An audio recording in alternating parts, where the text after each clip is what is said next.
Good morning, my Teaserking family. How's everybody? I know I sound nasal, but I'm not sneezing and I'm not blowing my nose. I'm not doing anything. I just think I'm nasal from a plug nose, but I don't have to sneeze or anything. My sciatic it's weird. I'll lie in bed and it's tight and it's fine. And then I get up to go to the bathroom and brush my teeth, and it's excruciating as it is now. But outside of that, it's okay. And then it loosens up. So I'm in the loosen up stage. It's funny because when I'm doing this class, it'll be tight now, and then in 10 minutes it kind of loosens up. It seems better when I stand. The problem is there's certain exercises on YouTube on it, and then some of the exercises you're supposed to go back. That really hurts. And then I find it better when I go forward and lean into it. So you get all these different kinds of, I don't know, sports doctors. And so I don't know if it's exactly sciatic or if it's a disc and it's affecting the sciatic. I guess there's several kinds. I probably hurt my disc. I hurt it a long time ago. That's why I run in the pool a lot, for my back. It's very hard to walk. And then I go walk the lake and it's okay. So it all depends if it's in the spot or not. Anyway,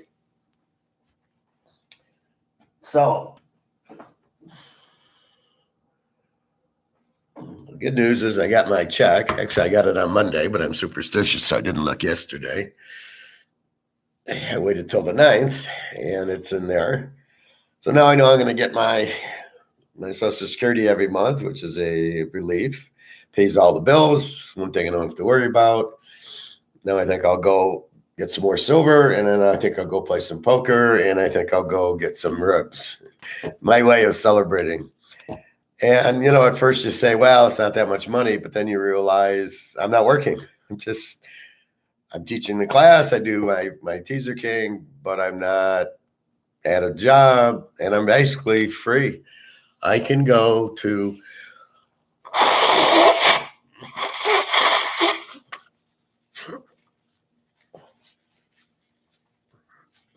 excuse me. I can go to Portugal or Spain or Italy or any of those and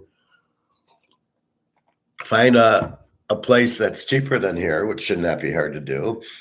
And just the money will come into my account. I transfer it over, pay my bills, live wherever the fuck I want.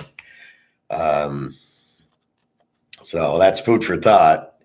So it opens up a lot of freedom. I don't have to work, but I get my bills paid. I don't have to dig into my savings or sell my gold and silver to pay my bills. So that's very good. That's most important. So anyway, what do we want to talk about today? I've been talking to Nick about sports cards. I wanted to have a little sports card talk, and then we'll get into the Super Bowl. And then there's other things. So cards like this are called specialty cards. They're actually worth PSA 10, of course, about $1,000. Well, how the fuck is Santa Claus? Well, who's more popular than Santa Claus? It's a pro set. It's 1990. So if you have this card and it's in good condition, because you kept your cards in good condition, you got $1,000 card or roughly on you. So keep that in mind. These little specialty cards can be very valuable, especially Santa Claus. Who doesn't like Santa Claus? This is a very rare card. If you notice, it's yellow, not white. The normal hoops card of Jordan. This is 1990. This is the 89 hoops look, and I think it's the 1990s when this was at Sears. You could buy you'd buy a set for I think I spent $5 in it. This card's about $500. You can see it's nicely centered. But you can see in these sets where it's off center a little bit, why a 10 so valuable? Because I mean, they approved this card and it's off center. Will it get a 10? I don't know. how many of these are out there? Not a lot. I mean, you had to actually buy the box. You couldn't. This was unless you broke the box up. So this is a good $400 or $500 card at least. Is it a 10? Technically, this could be a 10, even though it's a little off center, but maybe they'll grade it a 9. It's depending on the grader. But these are yellow. These are a special Sears hoops set. And you got Isaiah and Robinson and Elijah Wan and Barkley and everybody in it. So this is the big card in it. Well, any Jordan. But again, this is a yellow. It's very, very rare. You don't see it. Now, as we were talking yesterday, and I was watching this thing on, I don't know what channel it is. You get all thousands of movies, but they do have the commercials in it. But they're every 10, 15 minutes, depending on what you're watching. You could have no commercials or you could have a bunch. So I was watching the 85 beers. And so here's Peyton. You can see it's pretty fucking mint. It's pretty fucking centered. Probably a 10. This is a 1983 beers or 1983. And if you ever wonder, if you look at the back of the card and it says, look at the last year, it says 1982. So if it says 82, you pretty much, this is a 1983 card. Plus, I know the look of the card. I've shown you the 82 Montana, so here's the 83. So this card's probably worth $700-800 as a 10, which is what it looks like. Very well centered, very nice card. So probably $600-700. This is what I was trying to tell Nick or anybody going to a card show. This is what you look for. You buy this card for $5. You can see it's in perfect condition. Most dealers are clueless, like everybody is about gold. So they don't understand. They look at Beckett, they see it's priced for $5. Beckett is a horrible magazine. It's much like Comex. You take advantage of the bad pricing. So, what's this card? Maybe $10 in Beckett. And they're mint condition. As a PSA 10, it's $500, $600, $700. Will it get to 10,000? Maybe, but I doubt it. The 82 might. The 82 is at about 900 now. That Montana I showed you yesterday was 1,100. So this is very much could be. But you can see it's perfectly centered where the Jordan is not. So you look at the difference in the cards. This is an 83 Topps, which did not do a great job. So this happens to be a very good. I got 284 Peytons that are so off center. They're in mint condition, but off center. So they're not going to have much value. But you can see the centering problem here. So it's just so this is going to hurt the value. This should be perfect. So this card should be worth more than that card if they're both, because this won't get a 10. This probably will, but if this does get a 10, then this is 500. This is probably 500. But it just shows you the logic is it's Walter Payton, so you get a star. You don't get Jim Lachey or Mongo McMichael. You get Payton, and that's what you get. So you get that, and you look at the condition. Really what you're looking at is the center ink, so you can see all the borders are pretty equal. The corners are nice and sharp, and the picture itself, it's nice. It's very clear. And you look at the back, there's no stains on it. It's not really off center. So it's a real nice card that should grade a 10. That's what a 10 looks like. So if you go to a show, you can get a 10. That's what you're looking for. Mostly you're looking for the corners and the centering. Then I saw a guy's cards. He had old cards, and he's going, I got an old cards that are worth a lot. So I said, well, let me take a look at them. I meet him at an Applebee's in Alabama, and the cards are shit. They were stained. The corners were bent. I mean, there was no way that those cards were worth anything. So just because you have maybe an older Willie Mays, if it's shit condition, it's all the condition. All right, I showed you this card before. This is a Drew Brees refractor rookie card. And this is the other thing. So you go after it, and again, it's numbered out of 999. So again, what we want, I probably paid $5 for it. It's worth 1,000 as a 10. It's Drew Brees, superstar. It's numbered. You can see the refractor. You see how it's kind of glossy, and then you can see it's cornered and it's centered. It's got to be a 10. So again, but notice it's not graded, right? So if it's a not graded card,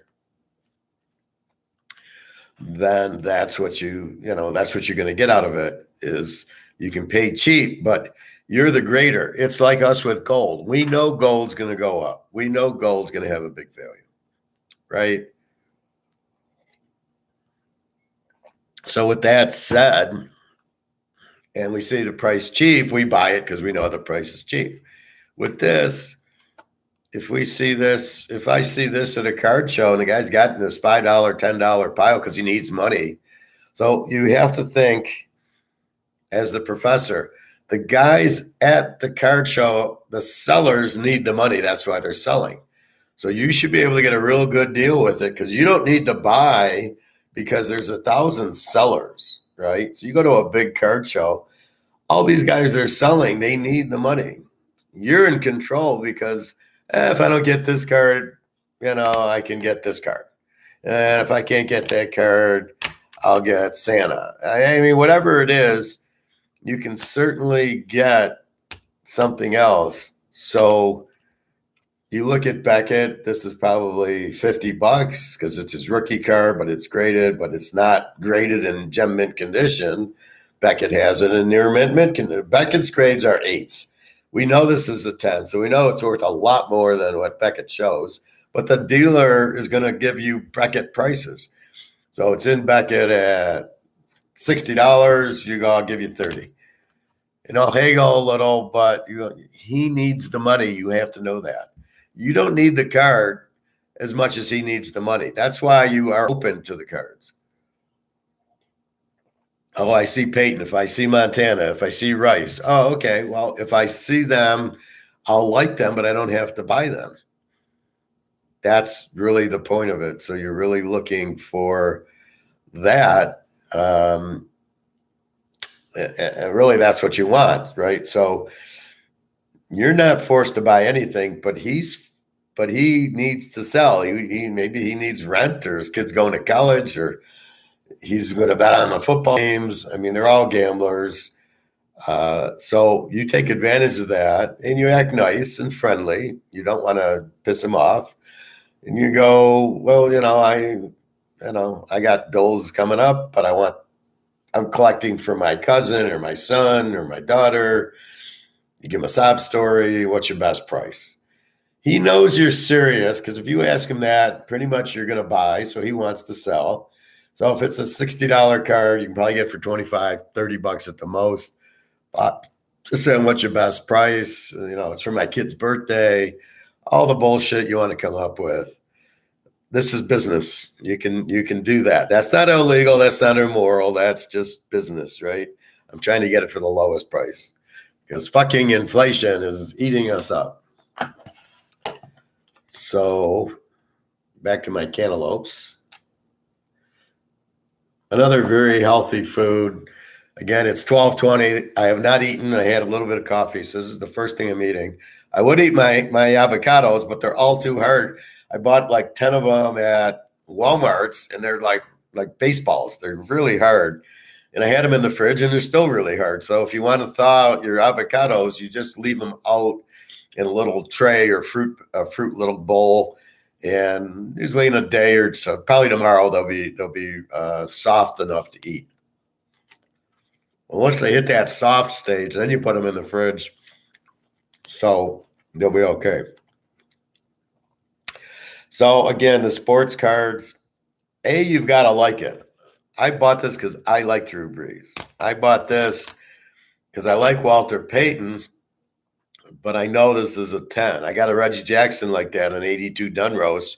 That's perfect. But I bought it because I do like Reggie. This one, I do not like Michael Jordan because I'm in Detroit, but I got the set, and there's an Isaiah in the set, and a lot of other Magic and Bird. It's funny how Magic and Bird don't have the value of it.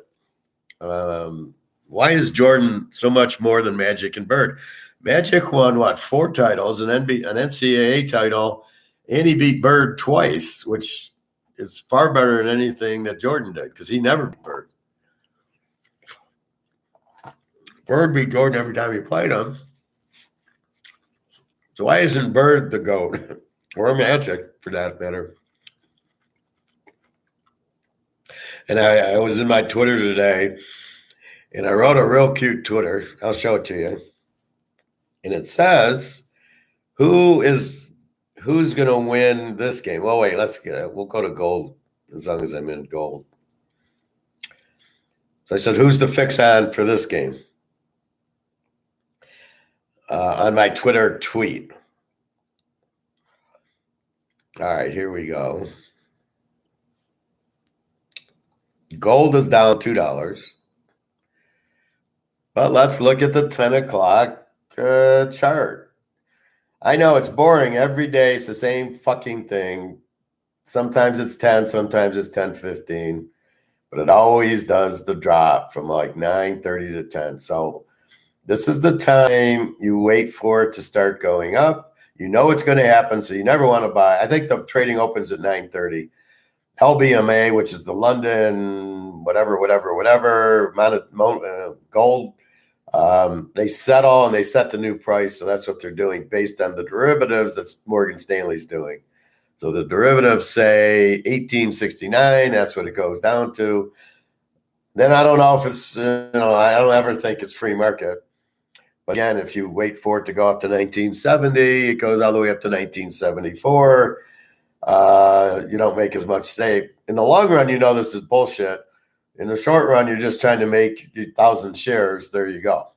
But look at every day, 10 o'clock, every day, like clockwork. This is more fixed than the NFL or wrestling. So you'll love this comment I give Ric Flair. Silver's at $22. Yes, Bobby, I'm going to go buy 20 more ounces of silver.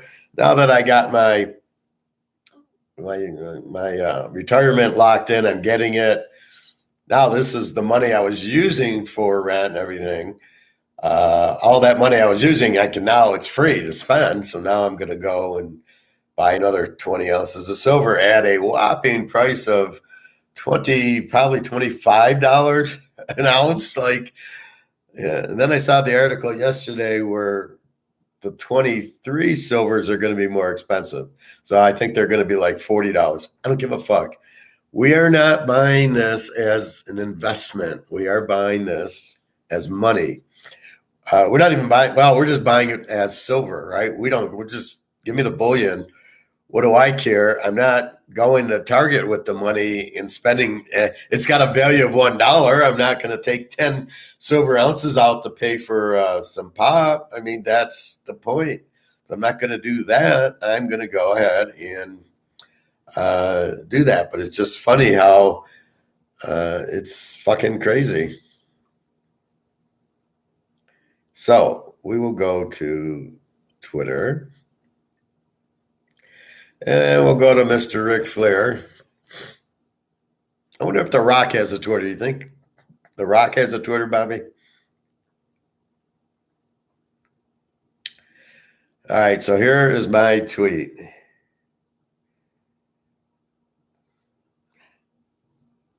I wonder who the NFL will fix for the Super Bowl. I can't read it backwards, but I don't lie to you guys. I share everything, and I think you all know I'm very, very honest, but this is what I do. So I go on Twitter. It says, I wonder who the NFL will fix to win the Super Bowl. The league is pathetic, fixing games like wrestling does, Professor. Then we're going to go get to a response that I do to Mr. Wu, Richard W. Flair.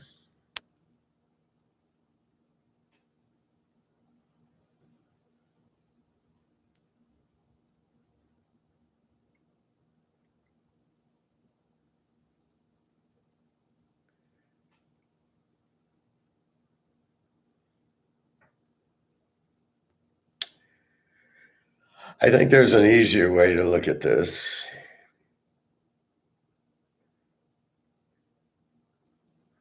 I think there's a way to see your tweets.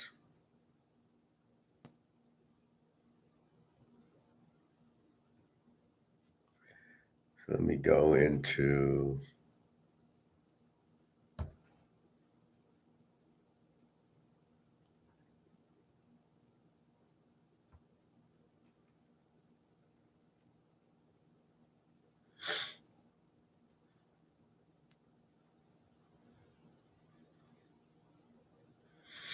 I think I got to go into tweets and replies.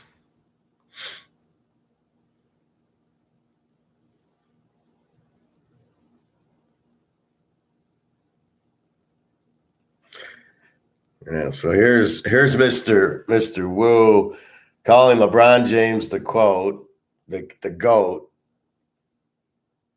And here's my response to Mr. Wu. So he wants to kiss LeBron's ass, and I don't like that.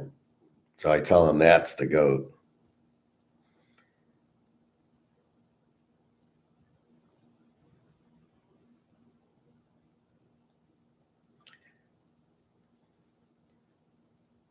Here's another thing. They're talking about the war in China, and I go, there can't be a war with the U.S. and China. It'll never happen.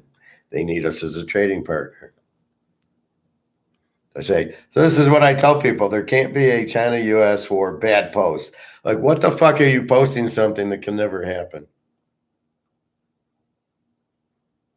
Here's one of my favorites. They're talking inflation, and this is my answer. And I'm talking to Mises, which is a Austrian thing. So what I say, so he's talking about price inflation. And you see what we talk about in class. So I say there is no such thing as price inflation. You can only inflate the currency. This is how stupid people are. There's no such thing as price inflation. Prices go up, prices go down. That's not inflation. Inflation is printing the money. It's just frustrating. And here's Mises Institute, which is really that.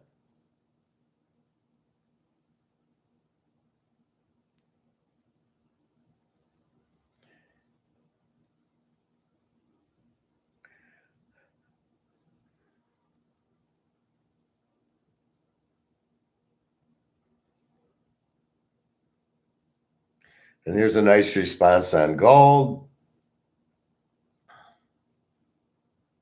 So I'm basically saying gold's price is about to go to the moon.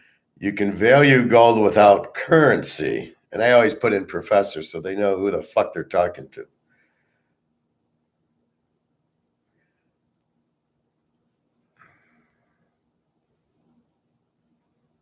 And they're talking about Social Security, I guess. It's unsustainable. Raise the Social Security age to at least 75.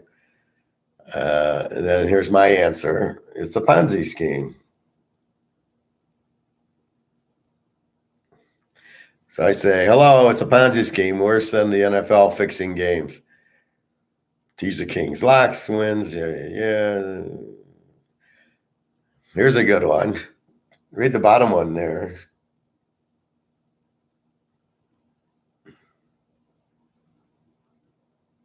So what it says is Teaser King, and I always Teaser King, so you know who's saying it. Cincinnati gets screwed by refs, terrible refs, another fixed game. Philly will blow them out. Well, until I realize that's a fixed game. That player's going, why is the quarterback out? I go to a car accident and look at my response. Well, if you can't throw, it's pretty fucking hard to have a quarterback. So I go, what goes a quarterback who can't throw?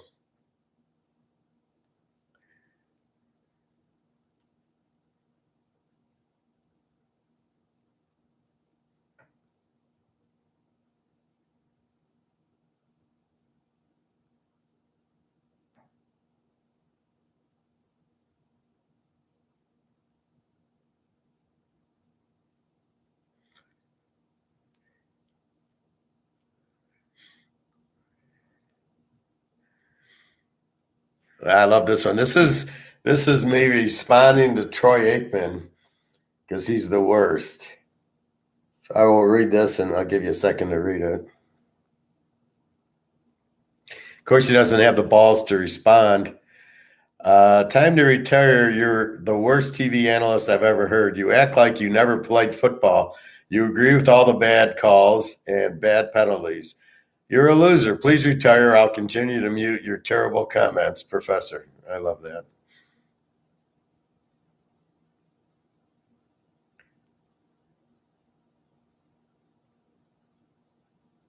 Anyway,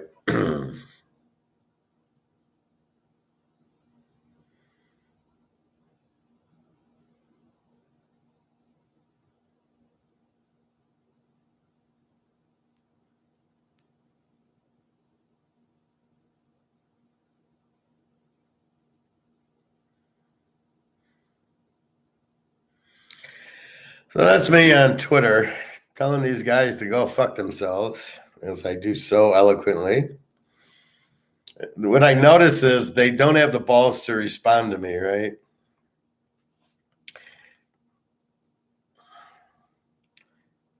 Or don't they read them? And if you're going to tweet, then don't tweet if you're not going to involve yourself with the people, especially like a Troy Aikman. What a loser. All right, let's look at Super Bowl. Eagles 1.5, 50.5. Nothing changes. And at all the casinos, 1.5, 1.5, 1.5, 1.5, 1.5, 1.5. A 2 at WinBet. So if you want to bet the Chiefs, go to WinBet or go to Philadelphia where Nick is, and he says that you can get 3 because everybody there is betting Philadelphia. Over under is 50.5, 50.5, 51, 50.5, 51, 51, 51, 51, 51. So you asked me the question, do I like it when the line goes with me or against me?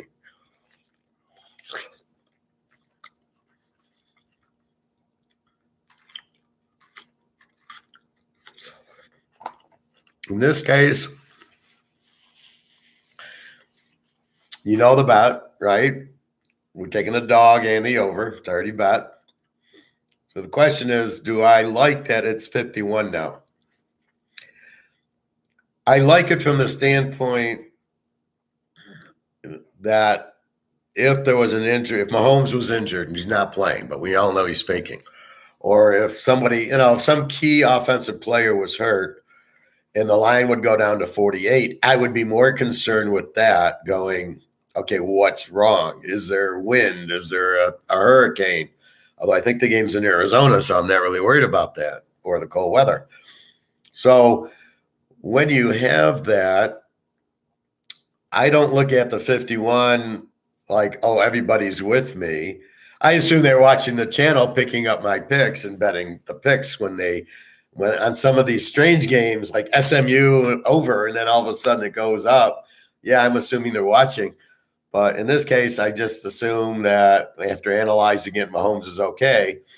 It's the over. So I'm glad that it's not going down because there's an injury I don't know about. I mean, if somebody gets arrested today, I don't know about it till it hits the papers. I mean, I'm not in the locker room. So on that standpoint, to see it go to 51, I'm happy because I'm like, okay, good. They're going the over. If it goes to 53 or 54, I'm not happy because then the fix comes in, right? Oh, too much action on that way. You go, as I told you before, and I'll repeat. So I'm in Vegas, Thanksgiving weekend, and I'm betting Fresno State with Derek Carr and Devontae Adams against San Jose State. They're a 7-point favorite on the card. I bet them pretty heavily. And I go to bed Friday night after poker, and I wake up Saturday, and I'm looking at the game, and it's 11. Fresno State went to 11. I assume somebody got hurt or the quarterback got hurt for San Jose State or something, because why is Fresno State now 11? So what do? I go back to card, which is 7 minus 1. The cards don't change. So I go, I can lay 1. Well, I bet it with the sports book lane 5. I could bet it on the card -1, and a few of the other games didn't matter; they didn't really change. So I go bet it, and so the spread goes 7-11. And what happens? San Jose State wins the game by 10 or something like that. And so it doesn't. I don't get excited when the line moves, because if it moves too much, then they fix it. Don Corleone makes the phone call. Let's make them an offer they can't refuse. You're not now. Fresno State shouldn't have lost. They just couldn't win by 11, so they didn't get the full message that, guys, you should still win. They had a really good team back then, but that's what happens. So just because the line moves isn't good or bad. In this case, I'm only looking at it that nobody's injured. So now let's go to the injuries. And this will take 2 seconds because there's only 2 teams to look at. So, NFL injuries. Philadelphia. R. Quinn, defensive end, I have no idea. Probable. The punter is questionable. The tackle's questionable. The guard's probable. The other guard's out. The tackle is also on IR. So they got tackle problems, Philadelphia.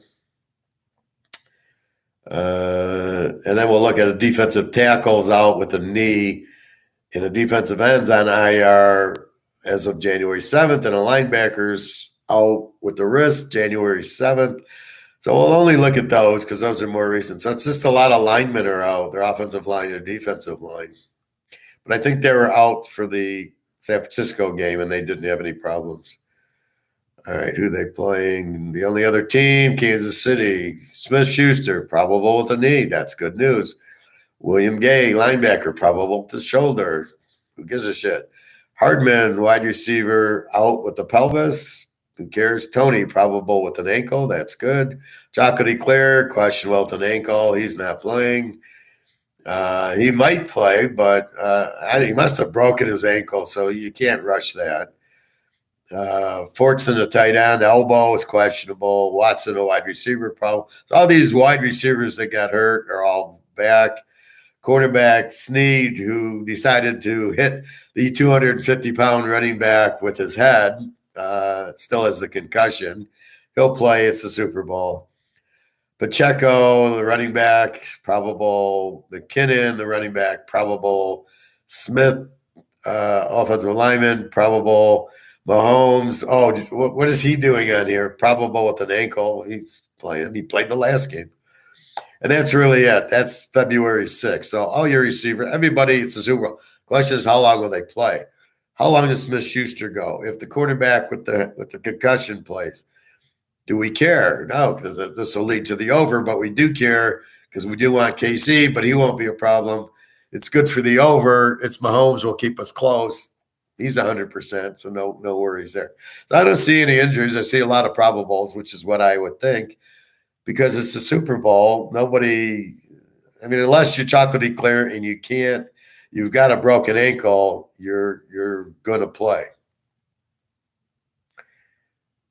And so that's, as Bobby would say, that's the bottom line because Stone Cold says so.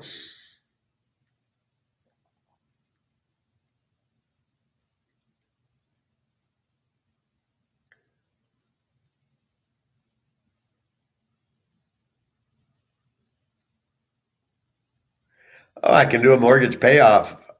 See, I wonder why I get this. I don't have a mortgage. Oh, well. And it's funny how many people are trying to loan me money at these high interest rates. Yeah. Well, good luck with that. Good luck in a business that you're selling. You want people with mortgages who don't have mortgages to borrow money from you. So it's amazing how many banks are hurting for money, but they see me as a good credit risk. So they want to loan me money because they think they'll get credit back from the professor.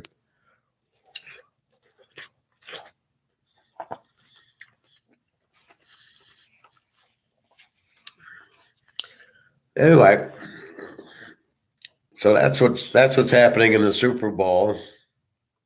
The matchup, it just leads to a high-scoring game. Philly will try to run it down their throat and probably will, but KC will score with Mahomes. So I just think it's high scoring, and I think it'll be close. I think you're not going to see 38-7 here with Mahomes. And again, you're skewed by San Francisco playing their four-string quarterback. What he was doing on the roster after Lance gets hurt and Garoppolo gets hurt, you got to come up with better than John Johnson as your quarterback.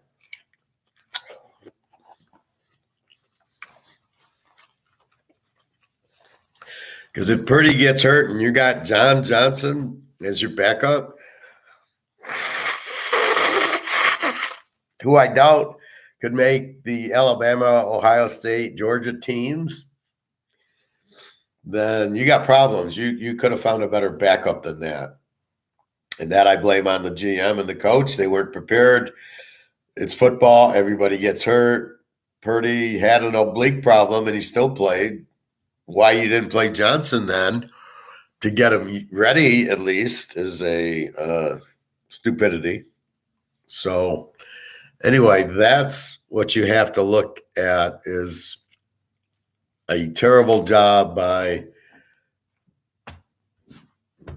what's the guy, the GM, the Tampa Bay guy, for San Francisco not being prepared. But you're not going to get that with Philly. You got 38-7 because you didn't have a backup. You didn't have a quarterback.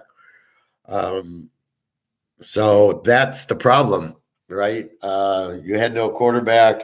So it skews it to make it look like it was a bigger win than it was.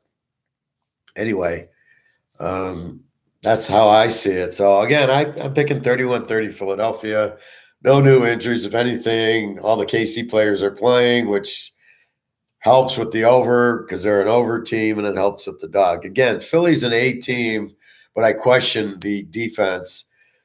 They score a lot, but I question how good their defense is against this type of team with a Mahomes or an Aaron Rodgers or Justin Herbert or, these better throwing quarterbacks, where Kansas City is more of an over team. They score a lot, but their defense isn't that good. 23-20 to Burrow. Again, offensive line, he got sacked a lot, and the referees were all over, Kansas. They're all for Kansas City.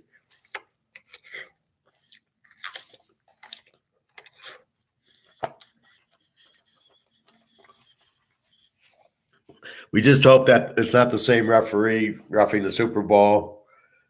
You should be a ref because you're a good ref, not because of anything else. Anyway, so that's how I see it. 31-30 Philly. At this point, it's 1.5s and 2s. So I took KC and 7.5, and I love the over at 50.5. There's a few 51s. That's already been made. If KC doesn't go favorite, and maybe they won't, we'll know probably by Saturday that the move will be made by the sharps. If I'm already the sharp. My bet was made last week. I don't know what the fuck they're talking about. So will the KC money come in at 1.5 to make it go KC -1? Maybe Mahomes is healthy apparently, like he wasn't healthy before. He reminds me of one of these wrestlers where they come up with a cast on their arm and then they're using the cast to bang the guy. Like, oh, I broke my arm, really? So I just don't see Mahomes is not injured. So you'll get points. Will they, knowing that, start betting on Kansas City, the sharp money? So I see that also, that there should be, like, this is all the Philly money, and then here comes Kansas City. We'll see. I don't know. I mean, it's a tough call that this game's going to go KC -1.5, but it wouldn't surprise me. So we'll see. But right now, I'm taking the dog. So I took Kansas City 7. The best scenario will be Philly goes to 1.5, and then I can take KC goes to 1.5. Then I'll take Philly plus 7.5. Again, I'm scared of Hurts. He's choked in all the big games. So, Oklahoma and Alabama had to be relieved by Tagovailoa. So he's not the best big game quarterback. He reminds me of Jared Goff. Jared Goff played for California in the Pac-10, and they get to the conference championship game, and they got to go to Utah. And the guy doesn't show up. He throws 5 interceptions. Utah kills him. Plays in the Super Bowl, doesn't show up. The Lions have a big game against Carolina this year, doesn't show up. The Rams had some big games. That's why they traded him, because he didn't show up. He doesn't handle pressure very well. So how can I say Hurts isn't any good? Look what he's done. What has he done? He gets hurt. He wins the Green Bay game 40-33. He loses a Washington game. He barely beats Indy, and he barely beats Arizona on the road. So he's not the same on the road as he is at home. These 2 playoff games are meaningless because he beat the Giants, who don't have a quarterback, and he beat a 4-string San Francisco quarterback. He hasn't done it, and then mostly it was all running. So are you going to run on Kansas City? If I was Kansas City, I'd be like, no, you're gonna have to throw to beat me, because I don't know why. See, this is the problem. Like, everybody's on Tagliabue. Why? Everybody's on Josh Allen. Okay, let's see how you handle pressure in a tough defense, and they don't handle it at all. Tagliabue chokes every time, and look at Josh Allen. He doesn't show up against Cincinnati, who had the best defense in the AFC, by the way. Well, maybe Baltimore. Pittsburgh, they were good. So that's why I make the comments. I'm looking at them, and against a good defense in a playoff situation, do I want to put my money on these guys? I don't trust Hurts. Now, if Hurts beats Cincinnati and he lights them up like Joe Montana would, that would be a different story. Okay, but that's not what we're going to see. Hurts is going to struggle, throw a few interceptions. They're going to have to run to beat KC. Can they run to beat KC? Here's where Spagnuolo, who's much better blitzing the quarterback like he did against Burrow, but Burrow still got 20 points on him. Don't kid yourself. Burrow's the man.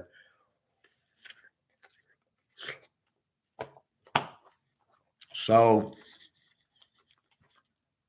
I don't fully trust Hurts yet. If you win this game and you look good and you're 20-24, 300 yards, 3 touchdowns, and no interceptions, yeah, okay, Hurts, you're superstar. You're not a Joe Burrow, you never will be, or a Rodgers, or Mahomes, or Russell Wilson, for that matter, or a Drew Brees, a Brady. You're never going to be that. Maybe you get to the next level. This would help you. So right now Philly's got balance. They got good running, and they got good receivers, and Hurts can run a little bit, which makes it, this is why I talk about balance. It makes it very difficult to defend that. If I'm the defensive coordinator, what do I do? I think you just play in vanilla. I think you got to take away, you got to cover Smith and Brown, the receivers. You got to have 7 men in the box for the running. And, I would, on the third downs, I would probably pressure Hurts more than just sit there. I wouldn't sit there with these running quarterbacks and let them run on me. I'm going to pressure them, make them read it, which they won't be able to, and force them to do something instead of going back and I'm just sitting there and there's lanes open up. They run through the lane because, there's 10 feet of wide open space. You can't do that to a running quarterback. Then you're going to be lucky to stop him in the open field. That's where Lamar Jackson gets all his yards. Everybody thinks he's good as he's running on an open field. But wasn't it Miami who played Lamar Jackson a couple of years ago? And the guy got shut out. He couldn't even get a first down because all they did was blitz him all game. He had no idea what to do. Oh, I saw a contract thing for Daniel Jones. He wants $35 million. I wouldn't pay the guy $3,500. He's not an NFL quarterback. You're not winning with him. Looking against Philly, 38-7. This is the guy I want to sign. This is the problem with the NFL. They're too fucking stupid. You pay $35 million for this idiot who's not even an NFL quarterback. Oh, but he went to the Peyton Manning camp and then you don't have defense because you can't afford it because there's a salary cap. I would never pay this guy a nickel. I don't know who would. I don't know what anybody would think. He's not a quarterback. I don't need a runner. I can draft the guy in Texas and put him in the backfield and say, okay, fellow, we want you to run. We don't want you to throw. We want you. What is it, Bijan Robinson? And I just say, Bijan, just you're gonna be in the shotgun, and all you're gonna do is run all game. I mean, if I'm gonna go to a running quarterback, I'm going to a run, and I'm getting a running back. I don't want a Daniel Jones or Lamar Jackson. Well, Lamar Jackson's kind of a running back, but I do not want a Daniel Jones. Daniel Jones is not a good runner. He's good as a quarterback running because they kind of let him, but look what happened against Philly. He doesn't show up against Philly. That's not a quarterback. So you've got, now I don't even know. I don't think Rising. I don't think Hartman. I don't think Van Dyke's even in the draft. So this draft's very weak. I don't know why they're calling it such a good one. The best one, I think, is the Fresno State guys in it. I'll have to look at who's in the draft. I'll do a draft thing on that. But that's just ridiculous. I mean, I wouldn't give the guy 30 cents. I wouldn't give Lamar Jackson 30 cents. Why? What position do you play? You're not a quarterback. You don't know how to throw the ball. You can't read a defense. When they blitz you, you don't know what to do. Why would I pay you $30 million? Screw you. I don't need you. You're not a good quarterback. Now, maybe I can put you out at wide receiver if you can catch, or I'll just make you a running back because that seems to be the only thing you can do. Put him as a running back. Okay. Maybe that's what I do with Lamar. He'll be like Ed Podolak, a quarterback from Iowa in the 60s, had that big game against Miami with the Chiefs, in 71, right? And he gets 400 yards. He was a quarterback at Iowa. They play him as running back, and he threw a halfback option in that one play. But mostly he ran back punts. That's Lamar Jackson.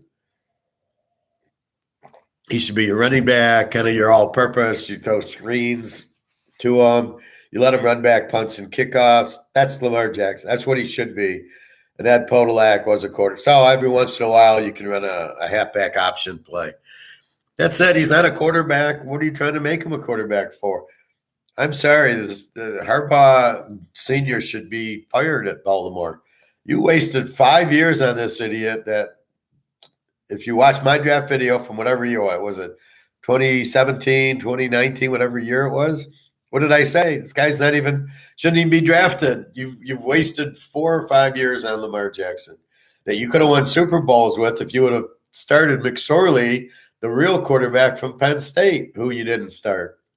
And what's with these scared to have competition? It's all I hear from the Lions. Well, they didn't want to bring in a good quarterback to compete with Stafford. What the fuck? Who cares about Stafford? Stafford, since when is he any good? What do you mean you don't want to bring in we have Goff. We can't bring in a good quarterback for competition. What happens when he gets hurt? What happens when it's Brock Purdy in Philadelphia and you don't have a quarterback? And if they're stupid enough to go to Trey Lance and start him over Purdy, they're out of their fucking minds. I mean, look at New England. They're out of their fucking minds. They didn't make the playoffs because you had Zappy and you went back to Mac Jones for some reason. And I have no idea unless you're all fucking from, Alabama has rules if you draft their guys. What the fuck are you doing sitting down Zappy? So if I'm Houston or Detroit or the Giants or the Bears, teams that need a quarterback, I'm trading for Zappy. And that's probably what New England's plans are, because without Brady, Belichick can't do shit, as he's proving. So it's all Brady. I wonder where he'll go. I don't believe he's retired. That's a bunch of bullshit. Once it gets going and he sees it, he goes, I could probably play one more year. I wouldn't count him out, but okay, let's count him out for now. Rodgers should go to Oakland with Devontae Adams. Question is their defense. But with Rodgers going there, maybe they get defense. But, if I'm him, he probably likes Vegas. Who doesn't? And go there. So that's kind of where I see Rodgers most logically go to Adams. Um, I don't know. Where else can he go? The Jets, they have a good defense. They don't have receivers or running backs. Well, the one running back got hurt, and it's the Jets. He'd be better off going to the Giants, I think. Um, Pittsburgh, Baltimore need quarterbacks. Like he'd be really good at Baltimore or Pittsburgh, but Baltimore doesn't have the receivers. But I would, if he went there, I guarantee you they'd pick some up. So now the Tyreek Hill trade looks like shit for Miami because now you don't have a quarterback.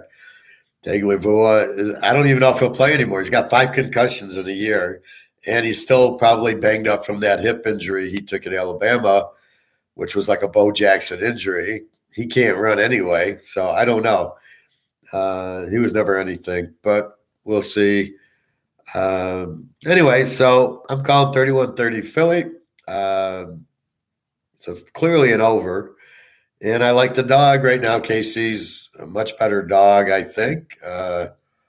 Philly can run it down their throats. But I'm not that way. I think Spagnuolo will come up with something. I think they'll score. That's why I love the over in the game. If this was a normal week, this would be locked with Cincinnati or San Francisco. Well, without quarterback, not Frisco, but it would be locked with Joe Burrow. That's the beauty of Joe Burrow. It's take Joe Burrow and we'll go over in this game. That would be a huge lock in a normal Sunday. Getting Kansas City. Kansas City is never a dog. I can't believe.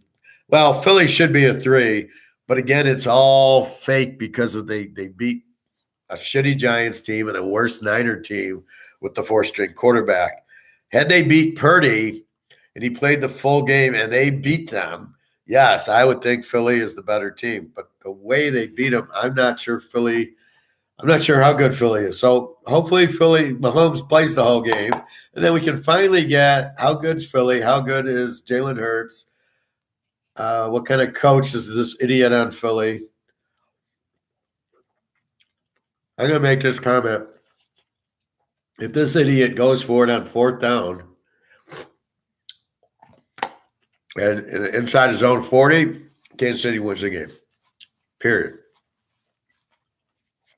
I don't care if he makes it. If he doesn't make it, he goes for 4th and 1 or 4th and 2 inside his own, let's call it inside his own 40.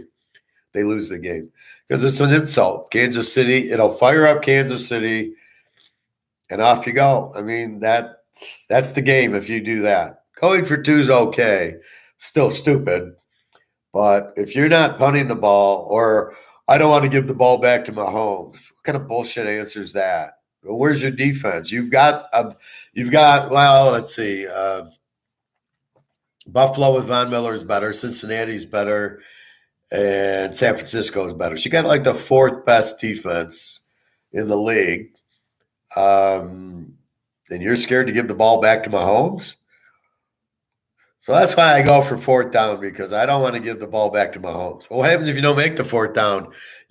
I'd rather give him the ball at the 5-yard line than at my 40. But the Tony Romos and the Troy Aikmans aren't smart enough to say that. Funny how they always would go for it on 4th down. Yeah. How many playoff games did you win, Tony Romo? 1. That was what, beating the Lions? How many snaps did you fumble to win a playoff game in Seattle, Tony Romo? None. So you talk like you know everything and you sucked. You're a choke. And Aikman, okay, he won, but it was Jimmy Johnson basically. But they don't no, they're always in agreement with the refs. Like, come on, you quarterback, you're not in agreement. You don't like that holding call. You don't like that pass interference. What the fuck are you talking about?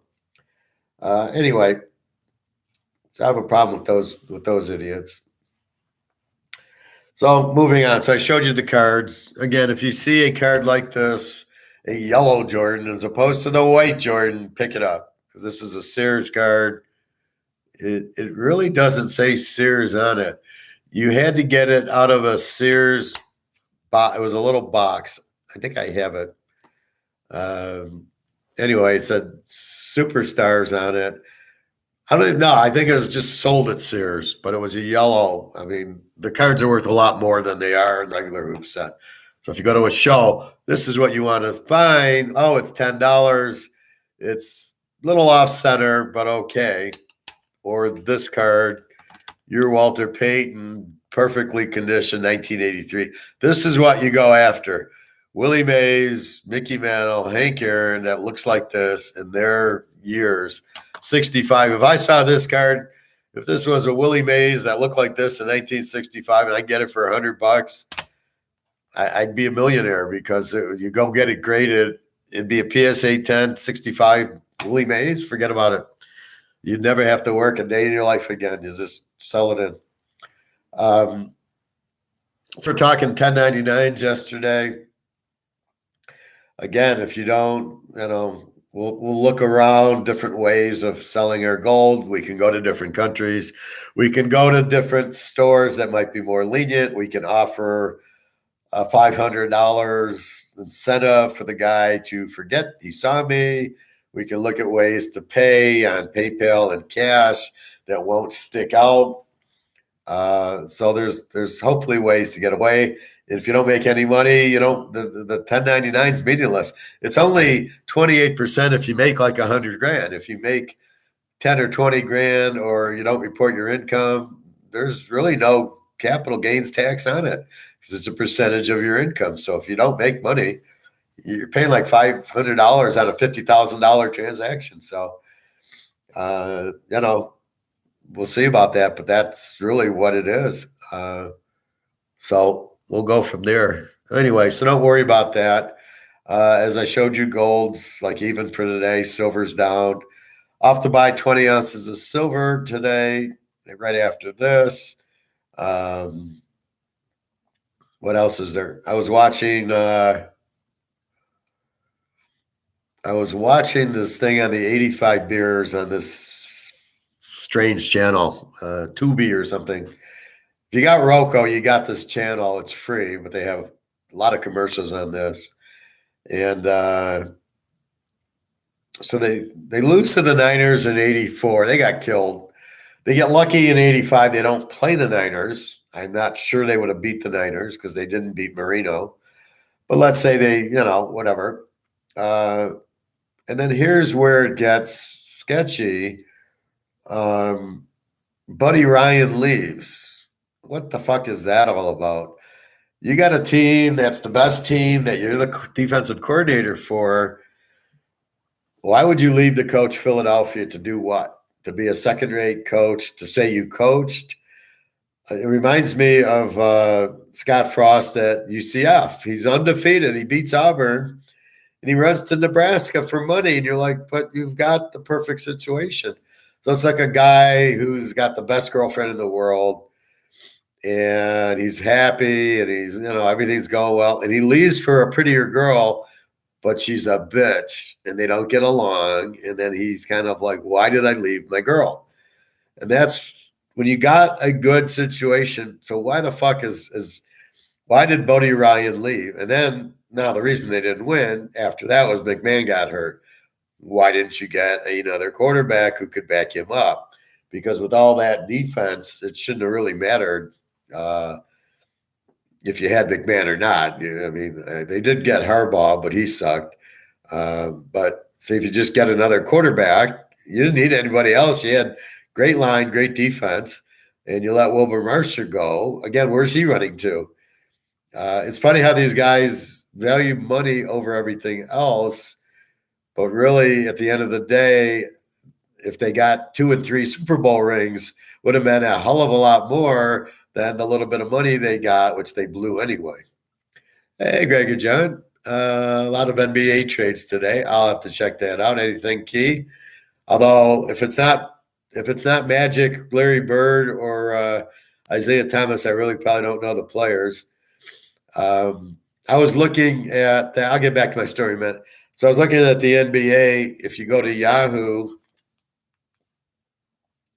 how I do the football stats, I also would be the same for the basketball stats. So I'm looking at the stats. So I've been asked, do I bet basketball? Do I handicap basketball? So the first thing I looked at was this.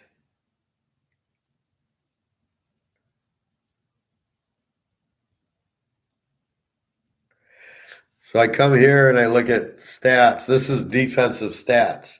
So your best team defensively is Cleveland and Miami, Philly, and I get to the bottom, and of course, it's Detroit and San Antonio. So without even understanding any players on the team, Detroit gives up 120 points a game, and San Antonio 122, and then there's 4 118s, Houston, Golden State, the Lakers, and Charlotte. And then the best teams are 106, 108, Cleveland, Miami, and then Philly and the Clippers are 110. So I'll do my charts. I'll download this into Excel. I'll then do a VLOOKUP, which will give me the teams and their offense and defense. And I can bet off of that, right? I can look at the best team. I can look at – so right now this tells me I'm going to bet against Detroit. And I'm going to bet against Charlotte, Detroit, and San Antonio and go over on Golden State and the Lakers. Right? Those are your – they're going to score a lot and they're going to give up a lot. No defense. And really that's what you look at.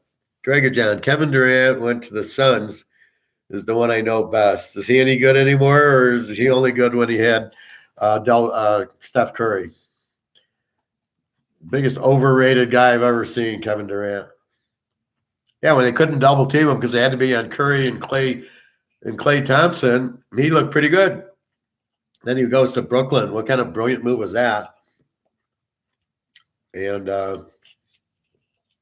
just a shooter. And they double team him, so he's nothing because he doesn't pass the ball. But everybody thinks he's the best that ever played.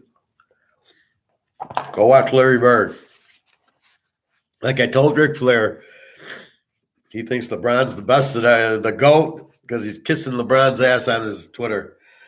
Poor Ric Flair, what a kiss ass. Losing respect for him. I don't know. What does that mean? It just means that now Phoenix is a over team that score a lot and give up a lot. He doesn't play defense. I don't know. It's all chemistry. You need a couple of you need the Pistons teams, right? You need a playmaker, Isaiah. You need a shooter like Lambert. You need a Rodman and a Sally who are good rebounders. And then you bring in like Vinnie Johnson who can score, and you bring in Joe Dumars who could play defense, and Rodman who can play defense. So you need some defensive guys. You need some scorers. You need a point guard. That's a team. So did Durant make Phoenix? Did they need a scorer? Who's their point guard? Can they play defense? So I don't know this stuff at this point, but that's what you should look for. So we will see. But I'll put together this basketball grid. I'll do one on college. It's not hard. It's just a setup that's hard. Who you think was the best basketball player ever? Larry Bird. Wilt Chamberlain too, and Kareem. Wilt was probably the most dominant. You couldn't stop him. Kareem, you couldn't stop from that standpoint. From an overall, Larry Bird, Magic Johnson, Isaiah for being 6'2", was a great defensive player and a great point guard. Jordan, Jordan choked all the time. I mean, when I watched Jordan, all he did was choke. So Magic was the most exciting. He was a great point guard. He played defense. So I would rank it like somewhere Wilt and Kareem, then Larry Bird, and then Magic and Isaiah, and then maybe you get to Jordan. But here's why I like Isaiah. He beat fucking Bird, right? He beat him. Even in the game where Bird stole the ball, Isaiah beat him. Jordan never beat him, right? Never beat him in a series. Jordan would score 60 points. So Jordan was a great scorer, but I don't think Jordan is – they're giving him credit for winning 6 championships. Like there was nobody else on the team. He didn't win until he had Rodman and Pippen, and then he had like who's the Golden State coach? Like all he was a jump shooter. So Jordan gets triple teamed. He shoots it out to Steve Kerr, and he hits a 3-shot. Okay, Jordan's the best ever because Magic never did an assist, or Isaiah or Bird. They never had assists. So Jordan won 6 titles against nobody. It's a lot like Brady. He won all these championships. He didn't beat anybody good. He couldn't handle Baltimore. He couldn't handle Pitt when they were good. And he lost twice to the fucking Giants. He lost to Philadelphia. The only win that I think was any good from New England was the Seattle win, which Seattle should have won the game. That shows you Brady against a good team like Seattle. Seattle should have won the game and had a terrible play call at the end. Where Russell Wilson should have got out of it, should have done a Dave Casper. If you want to throw the ball, do a Dave Casper. But in my mind, that was it. So I would say it's those. I don't know that you could say Chamberlain's better than Bird or better than Magic. They're different players. So you can't say this guy was such a great player ahead of the others. So you can't say Magic or you can't say Jordan was the best player. He might have been the best shooting guard, and he could play defense. So could Joe Dumars. But Joe couldn't shoot like that. But Isaiah was probably as good as him. And, I mean, that's the thing. Isaiah won 2 titles, beating Magic and Bird. I mean, give me fucking credit. And then in '86, he breaks his ankle, plays on a broken ankle, and scores 30 points in the third quarter, one of the quarters. And they go to Game 7 against Kareem and Magic with just Isaiah and Lambert. I mean, he's winning with Lambert. Jordan's crying because he's got Scottie Pippen, and he can't win. He can't beat Boston with Larry Bird. Isaiah beats Bird with Bill Lambert. I mean, who's really the best player? I went to Oakland University, which is where they trained, and there was a guy in my class who was a good basketball player. And he says, the Pistons tried me out. Oh, he says, but when I had to go up against Isaiah, he's got the fastest hands I've ever seen. I couldn't even dribble against him. He'd steal the ball. That's how good of a defensive player Isaiah was. So he doesn't get credit for whatever reason, but Jordan never beat Isaiah. That's all I know. He didn't beat him. So is Jordan. He's a good scorer. Let's say that, but so is Wilt, so is Kareem, so is Jerry West, Larry Bird, Magic, Isaiah. I mean, so it's really hard. Is he better? Is he better than Jerry West? Really? So you want me to bring LeBron's better than Jerry West, Magic Johnson, Kareem, Wilt? I mean, give me a fucking break. Who does he play against? There's nobody out there now. There's not even good players now, especially if LeBron's the best. He, to me, is Karl Malone. He's nothing. And I love when I hear on the radio, right, somebody will say, oh, it's Bird or it's Magic or Wilt. And the announcers, oh, LeBron. Oh, no, look at what he done. What did he do? How many champions? I mean, okay, if you're measuring in champions, then Bill Russell had 10. Okay, if you're measuring Jordan and LeBron and you're leaving out all the rest, okay, fine, you can do that. But it's a moot point. Who's the best NFL player? It's a moot point. Who knows? I mean, because it was in the 60s, it was Jim Brown. And then you get into Lynn Swann, and you get into Stallworth, and you get into Joe Green and Lambert and Jack Ham. And then you get into Montana, and then you get into Jerry Rice. I mean, who knows? I mean, they're all great. It's a team game. Very hard in football. You can say who's the best quarterback? Joe Montana. Who's the best running back? Barry Sanders. Best receiver, Jerry Rice. You can do that. In basketball, you can't say the best player. You could say who's the best center, and I'd say Kareem, and then you'd say who's the best guard, and I could say Magic or Isaiah, and then you could say who's the best scorer, and you might go to Jordan. Who's the best overall player? Offense, defense, assists, you'd go Larry Bird. So it all depends on what exactly you're saying. If you think LeBron's the best scorer and the best assist guy and the best defensive player and the best rebounder, you're out of your fucking mind. I mean, that's all you can say. Hey, Phil, maybe Bron is the wisest player. He sure likes to lecture us.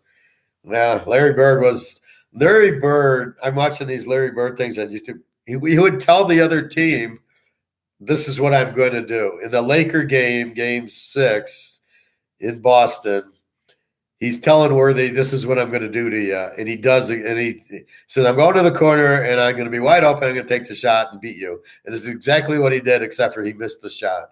He was wide open in the corner, but he told Worthy before the play during the timeout, "This is what I'm doing." So he was none wiser than Bird. I don't know why. Hands down, he's probably. He's got to be in the how he's not in the conversation as LeBron and Jordan is I don't even understand who comes up with this shit, but I don't buy it at all. Anyway, so I'm watching this movie on the 85 Bears, and it just leads you to how stupid people are. So they win the title, beating New England. Got lucky they didn't have to play Joe Montana because they beat him in 84. Joe Montana beat him 29-0 in 84. McMahon, I don't believe, played. He plays here, but I don't know that he's going to crush him. Marino showed you how to beat him, and I'll never forget, I was working at Canadian Club with the bottle, and we would do a football pool, and you would just rate the teams 1 to 14, right? I think there was 28 teams, maybe 1 to 16, but you're rating the strongest play. Wow, whoever the Lions are playing 16, and you'd go down the list. And my one play for that week was Miami beating the Bears Monday night. I was the only one to do it, and it won. And like the president is like, "How the fuck did you do that?" And I just said, "Well, Marino, it's a matchup. You can't blitz Marino." And that was really where you learn matchups from. You can't blitz Marino. You can't blitz Mahomes. You've got to know that. You got to know the style of the defense. So Buddy Ryan and his asinine coaching, instead of realizing I can't blitz Marino and maybe I should rush 2 or 3 guys and just crush the receivers, he blitzes, and Marino just thinks and donks, and they put up 38 on you. I mean, and then the Bears are like, "Well, yeah, that taught us a lesson." It didn't teach you a lesson at all. You were clueless. You played the wrong defense against Marino. You didn't understand the matchup. And then, but he leaves, and instead of winning 4 Super Bowls in a row, you would have had a great game with Lawrence Taylor. Instead of doing he didn't. Lawrence Taylor played that game, and they killed Lawrence Taylor 20-0 in that windy game. Phil, Marino, the best quarterback who never won. He threw for the most yards. Let's see. Probably, yeah, because Elway won finally after 20 tries. Yeah, because all the good quarterbacks won. Dan Fouts was a good quarterback who never won. But he was a superstar. But the ironic part was Don Shula takes Miami and wins 2 Super Bowls in a row, running the ball with Larry Zonka and playing killer defense. So he knows how to win, and he watched as he was the Baltimore Colts coach from 64 on, and he watched Green Bay beat him every year with their defense and running game. So he knows how to win, play defense and running. He does it with Miami with Zonka. Then he gets Marino, and it's like he forgot. He didn't have a good defense, and he didn't run the ball, but he had Marino, and he lost. He never won another Super Bowl because he all of a sudden lost the concept of the only way to win is with a good defense and a running game, and he lost the concept.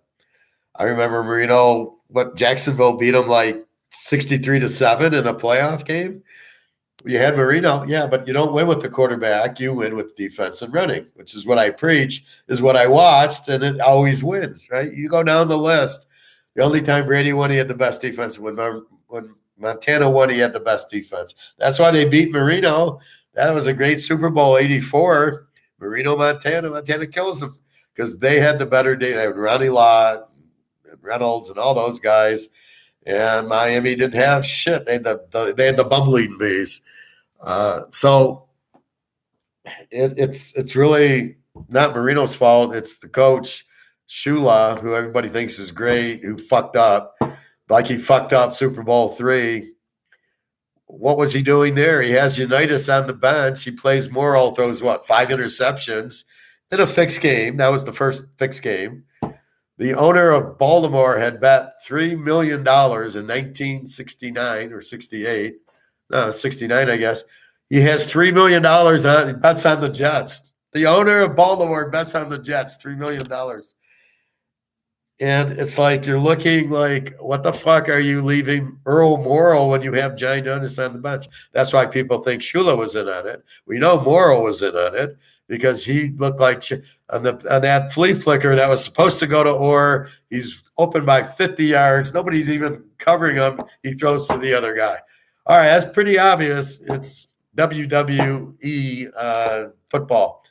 More obvious than last week's game.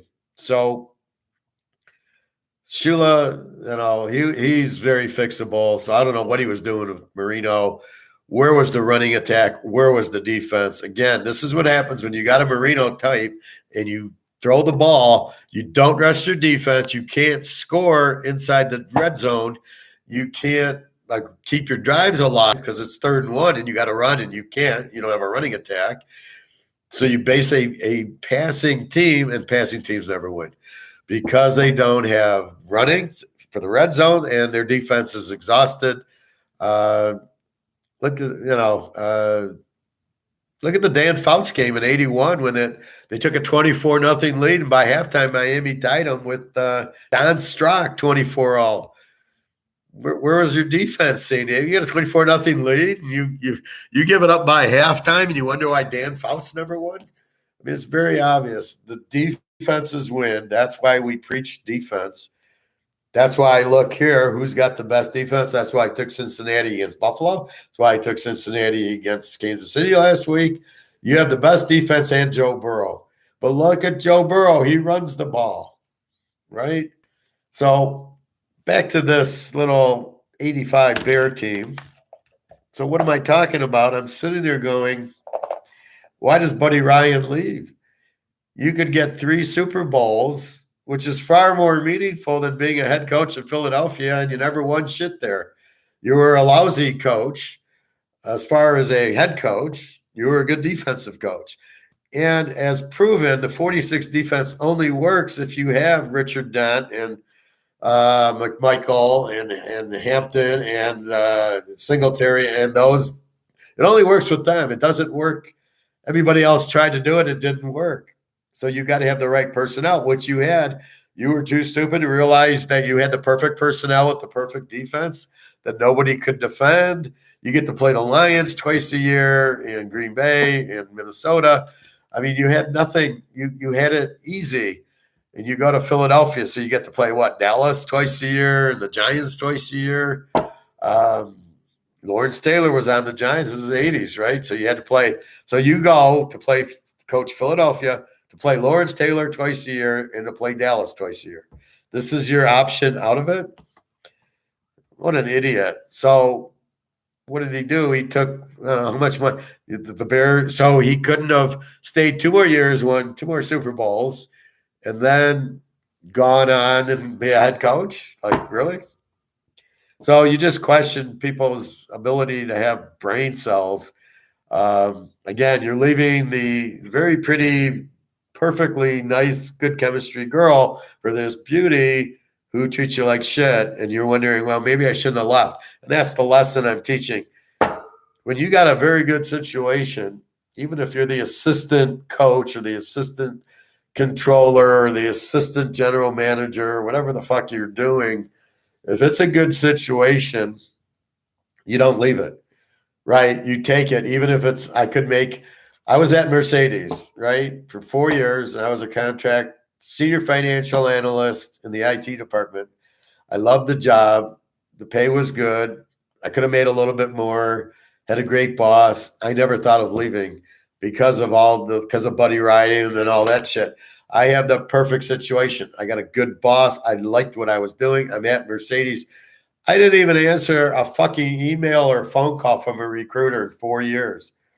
I knew this is the greener grass. This is the perfect girlfriend. This is what you look for, and you found it.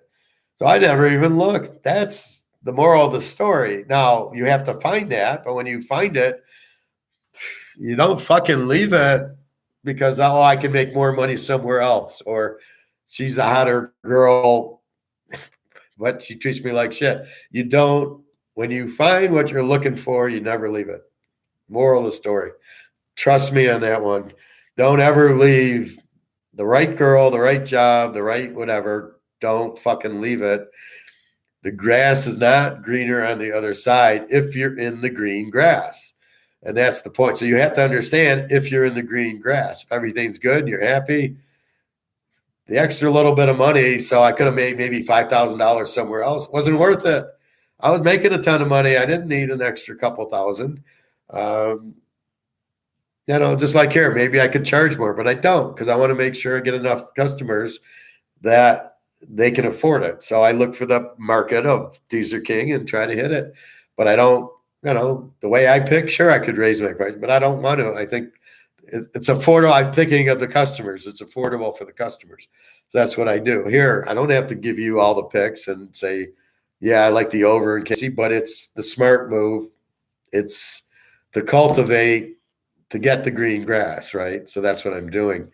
And you guys make money, and that's what I want. I want to be in a situation I make people money. That's why I bitch about buy your gold and silver and all that shit that's going on in the world. That's kind of what I'm doing. But you want to be in the green grass. And so if you're with a girl and you see a hotter girl, all the girls are different. They're going to treat you different. If you got one that treats you well, why would you go to another one? Now, you do compete, and maybe you find a couple other girls that treat you the same way, and then it's up to you who you want to be with. I always tell that with women. I go, give me a try. I mean, I might be a lot better than your boyfriend. I'm sure I am. And they're like, oh, no. And then they get, they break up, and then they call you. Well, yeah, I remember you. Yeah, well, fuck you. You didn't give me a chance, and I warned you. So that's the thing with the grass being greener. That's what you want in anything in life is the greener. It's not money driven. It's green grass driven. So Buddy Ryan leaves, and then we should have won 4 Super Bowls. Well, it showed you Ditka didn't know what was going on. You would have thought the assistant defensive coordinator would have known how to run the system, but it was more than that. It was the motivation. Buddy Ryan motivated the defense. They were still good the next year, but McMahon got hurt. Now you blame the GM, which was, I think, Ditka, to get in a backup quarterback because McMahon apparently gets hurt a lot. And you need a quarterback. You had Peyton, but I think he only played another year or two.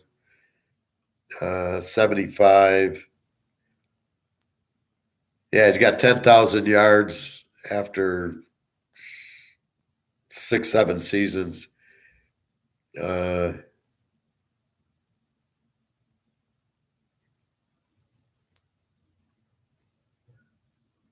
So that's what you got. Now I got his rookie card. His rookie card's another one of these ungraded mint $100,000 cards I got. But I got to get them graded. And then I'm worried about 1099s. I'll have so many 1099s between the cards, so I got to figure out the best way to sell them. But apparently eBay gives you 1099s too. It's like, what the fuck? So anyway, but I guess it doesn't really matter if I don't make any money. So it's almost like you should retire, get your Social Security or some sort of pension, and then do all this creating and selling, and they'll 1099 you, which won't matter because you're not making any money. So there's no the 1099 is meaningless because it's based on your income. So really, that's the key to when you do sell your gold or your baseball cards or very expensive things. So even if you tried selling a Rolex on eBay, you're going to get 1099 on it. But that's where you might say, well, wait a minute, it cost me 30,000. I'm selling it for 50. I don't know if Rolexes appreciate like gold will or the cards. That we'll have to see. I don't own a Rolex. I'm not into watches, but anyway. So that's where I learned a lot of it from, guys, is why did Marino win? Because he didn't have a defense, didn't have a running attack, and passing quarterbacks don't win. Same thing with Lamar Jackson. A running quarterback doesn't win either. Michael Vick and Culpepper, those guys, you've got to be a thrower. You've got to be Joe Montana and Tom Brady and those type of guys to win the Super Bowl. Montana ran a little, but he's basically he was basically a throwing quarterback. Jim McMahon ran, but basically it was him throwing the ball is how you win, stretching the defense. They got to play you like Philadelphia. They got to play him for the run. They got to play him for the pass. This is very hard to do. This is my point. Much more than anything else is, what you're looking at, right? So that's my point. So you've got to have balance. That's why I look for balanced teams. That's what I talk about in college, right? Baylor, they run for 250 and they throw for 250. So I bet them as a dog every chance I get, and they can come back and score on you. They put up a lot of points because they're balanced. How the fuck do you defense them? Same thing with TCU, same thing with Oregon, UCLA, This is why I play those teams, and this is why they score 50 points a game. And this is why we clean up on the overs on these teams, because it doesn't matter if the quarterback has a bad day. All that matters is they score a lot and they give up a lot. And that's what matters, and that's really what you're looking for. So that's what I'll look for in basketball. Teams that, as I showed you, Detroit gives up 120 points a game. How many games do you think they're going to win? You can't bet on them because you can't trust them because their defense sucks. So all you can do is bet those games over. Or if they play an A team, and we'll figure out the A teams, then you bet against them. So it's just like baseball. Ace against ace is under, ace against 5, and you're betting the ace. So if you got an A team in basketball or football playing a over team or a Z team, that's why I grade the teams, because you can't remember them all, but you grade the team. So here, Philadelphia an A team, Kansas City an over team. But is Philly's defense really an under defense? I don't think so, which really makes Philly more of an over against Kansas City over, which is why I'm petting the game over, and I'm taking the dog because the Philly's defense will not stop Kansas City, because they're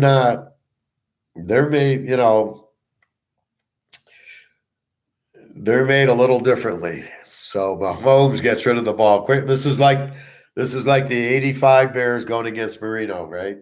So, yeah, their defense is probably a 10, but not against Marino blitzing. It's not. That's I think, my point of the whole picking the Super Bowl.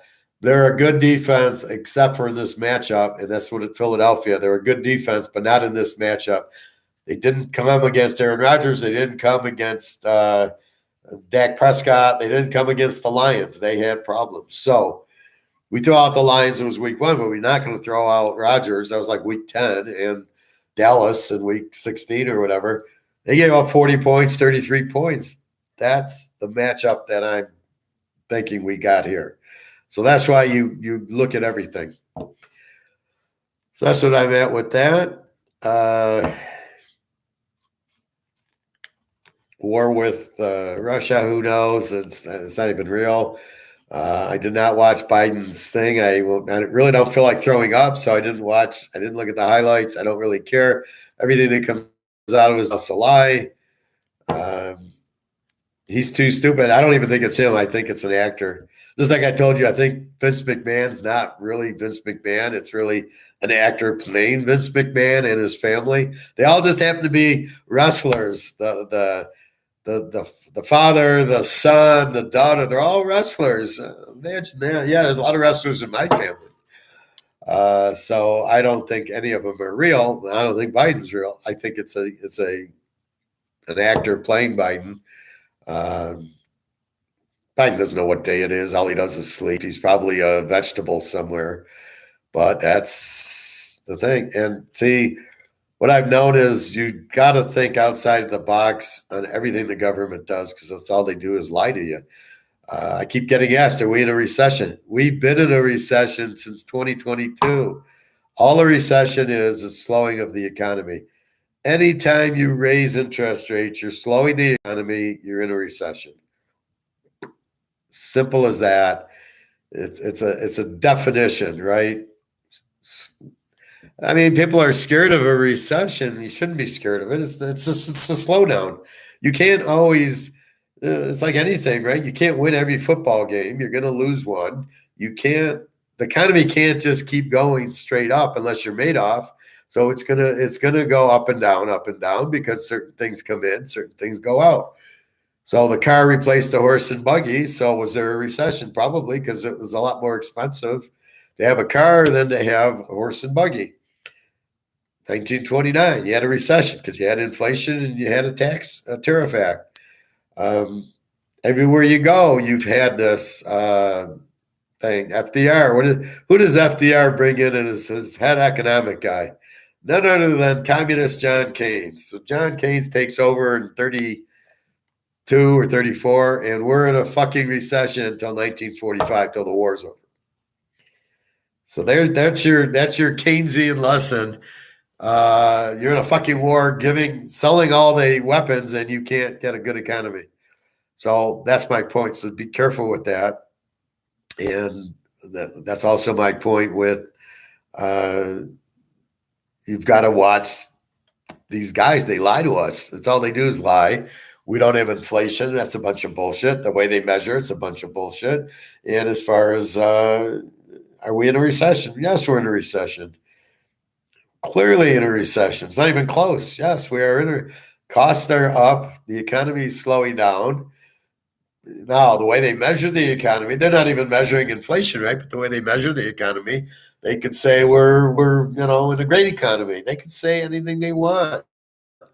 You can't be stupid and listen to them. You have to understand what it is and kind of do your own digging like I do with football. You can ask me, and I'm going to tell you because I know what I'm looking for. But anytime you raise interest rates, you're in a recession. Don't even think about it. And anytime you have inflation, you're in a recession. Don't even think about it. Anytime your costs go up, and this is where the government should not be meddling in the economy, which takes us back to laissez-faire economics and hands off, right? A visible hand. Just let the companies battle each other out, have a competition, and just let it go. Keep the government out of monopolies, out of the system, out of the corruption of it, like a JP Morgan fixing gold prices and fixing, Madoff, allowing a Madoff where they take care of him, and this whole thing with Vanguard and BlackRock, and JP Morgan's the biggest crooks on the planet. That's why you need an invisible hand. You need to keep these crooks out of the business cycle. And that's really the problem. So why you even ask me why we're in a recession? Do you even know what it is? And then if you do know, okay, we are in one, what are you going to do about it? I'm giving you the direct answer is you buy gold and silver, because the recession, things cost more, sales drop.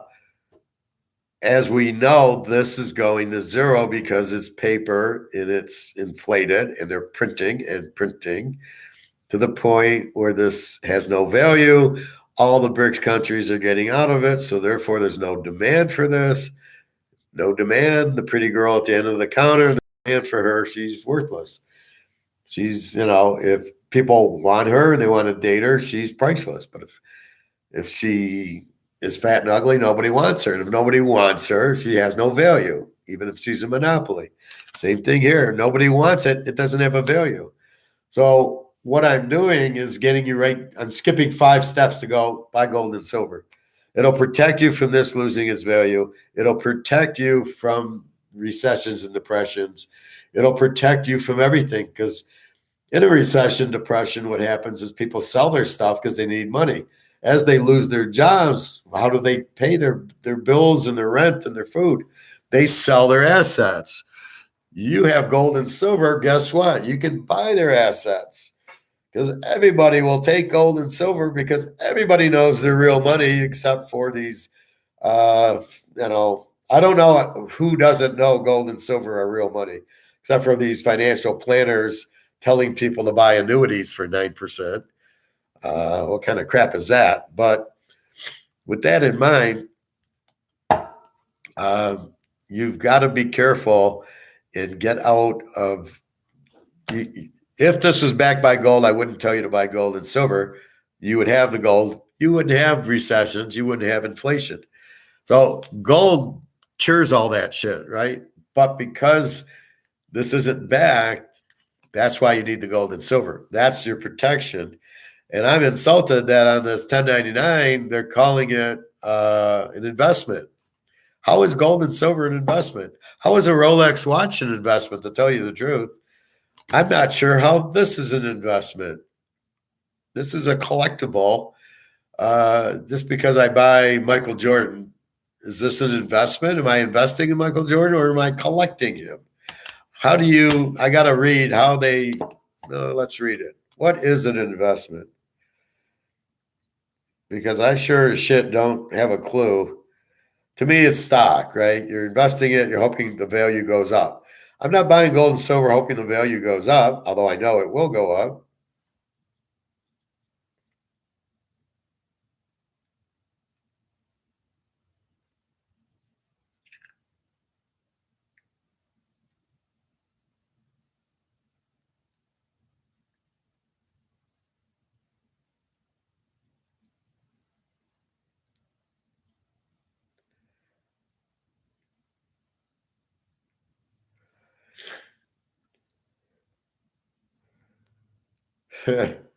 Here's a tweet forwarded by Tokyo, Ursula Corbero, by a guy named Edward Snow. The whole system revolves around the idea that the majority can be made to believe anything so long as it is repeated loudly and often.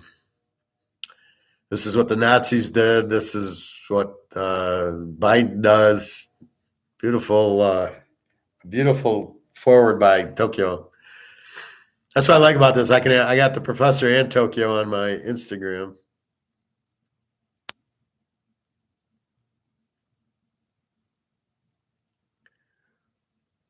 All right. So we will go.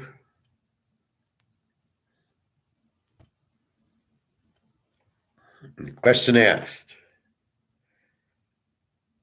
Define an investment.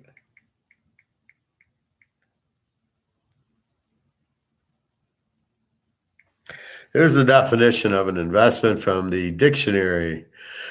The action or process of investing money for profit or material result, a debate over private investment in road building.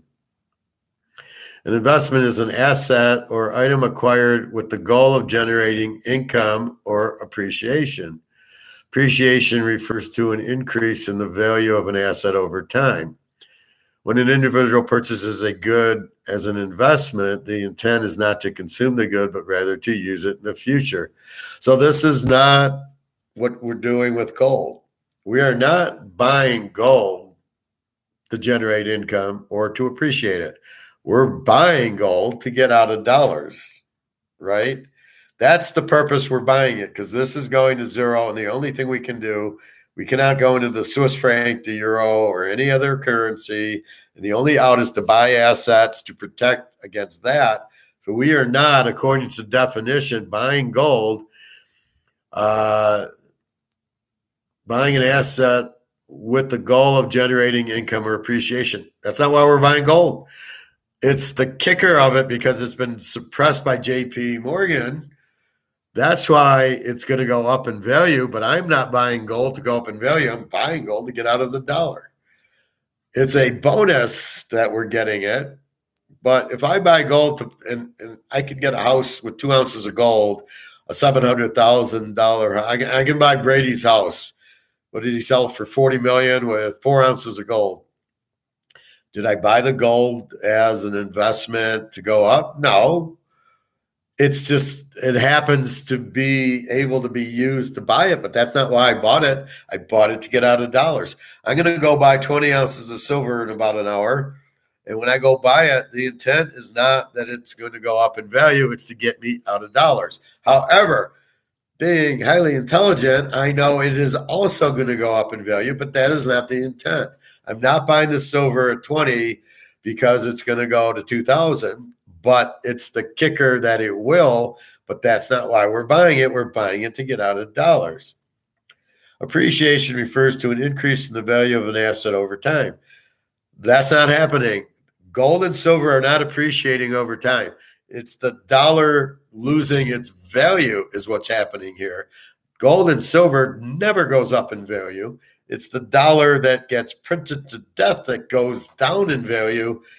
Is Coca-Cola. So if I buy a 2 liter of Coke, am I buying it as an investment because now it's going to be worth $10?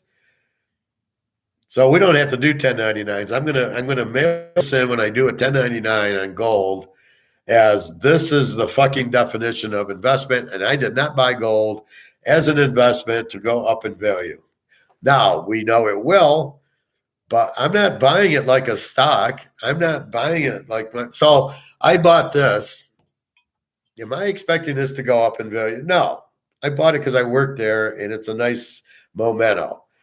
So if this goes to $1,000 a bottle, you're going to 1099 me? I didn't buy it with the intent of going up in value. I didn't buy this with the intent of going up in value. It did, but I bought it because I like Walter Payton.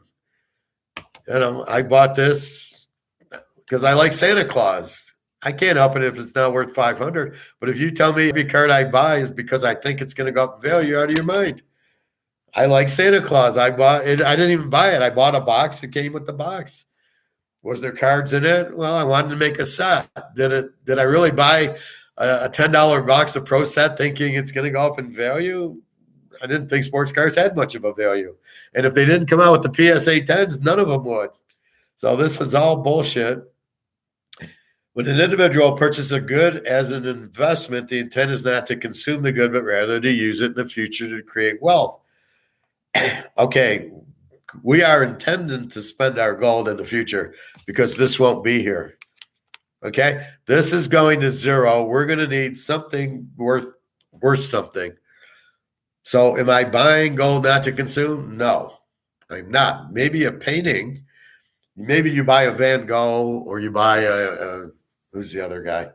Say you buy a Van Gogh and you pay $40,000. Maybe you just like Van Gogh. You don't care if it goes up in value. You like it. Is it an investment? You can't tell me why I bought it. No, it's not. I like it on the wall. This is a Van Gogh on the wall right here. Well, you can see the blue one. You see that one? That's a Van Gogh. Now, it's not an authentic. It's not. It's a poster copy I got when I was there. Okay, that's a Van Gogh. Am I expecting it to go up in value? Hell no. I paid €3 for it. Okay. Am I expecting it to go up? No. I got it because I like putting a Van Gogh in my living room, saying I got a Van Gogh, but it's not a real Van Gogh. That's the intent of buying that. Was never. Now, if I can sell it for $1,000, that's not why I bought it. You can't tell me my intention. Buying the gold and silver is to get out of dollars. I am going to spend the gold and silver because we're going to need money to go eat, right? So yes, I will spend my silver and gold. It's not the intent. It's not to buy gold. Now, when it goes up to $50,000, we're going to be happy. But if there's a nice car, if I can buy a Ferrari or I can get a nice house, $1 million house with 2 ounces, I'm going to use the gold to buy the house. I'm not. So you can't say the gold is an investment to make money. It's not. It only because JP Morgan's keeping their foot on it is it so low, but that's not the intent of why I'm buying the gold. That's why you buy Microsoft. That's why you buy Bitcoin. That's not what you do with gold. It's to be used later. It's a way of getting out of this because we're fucked. This is going to zero. We're all fucked. What are we going to do? How are we going to live without money? You can't. How are you going to go on a vacation?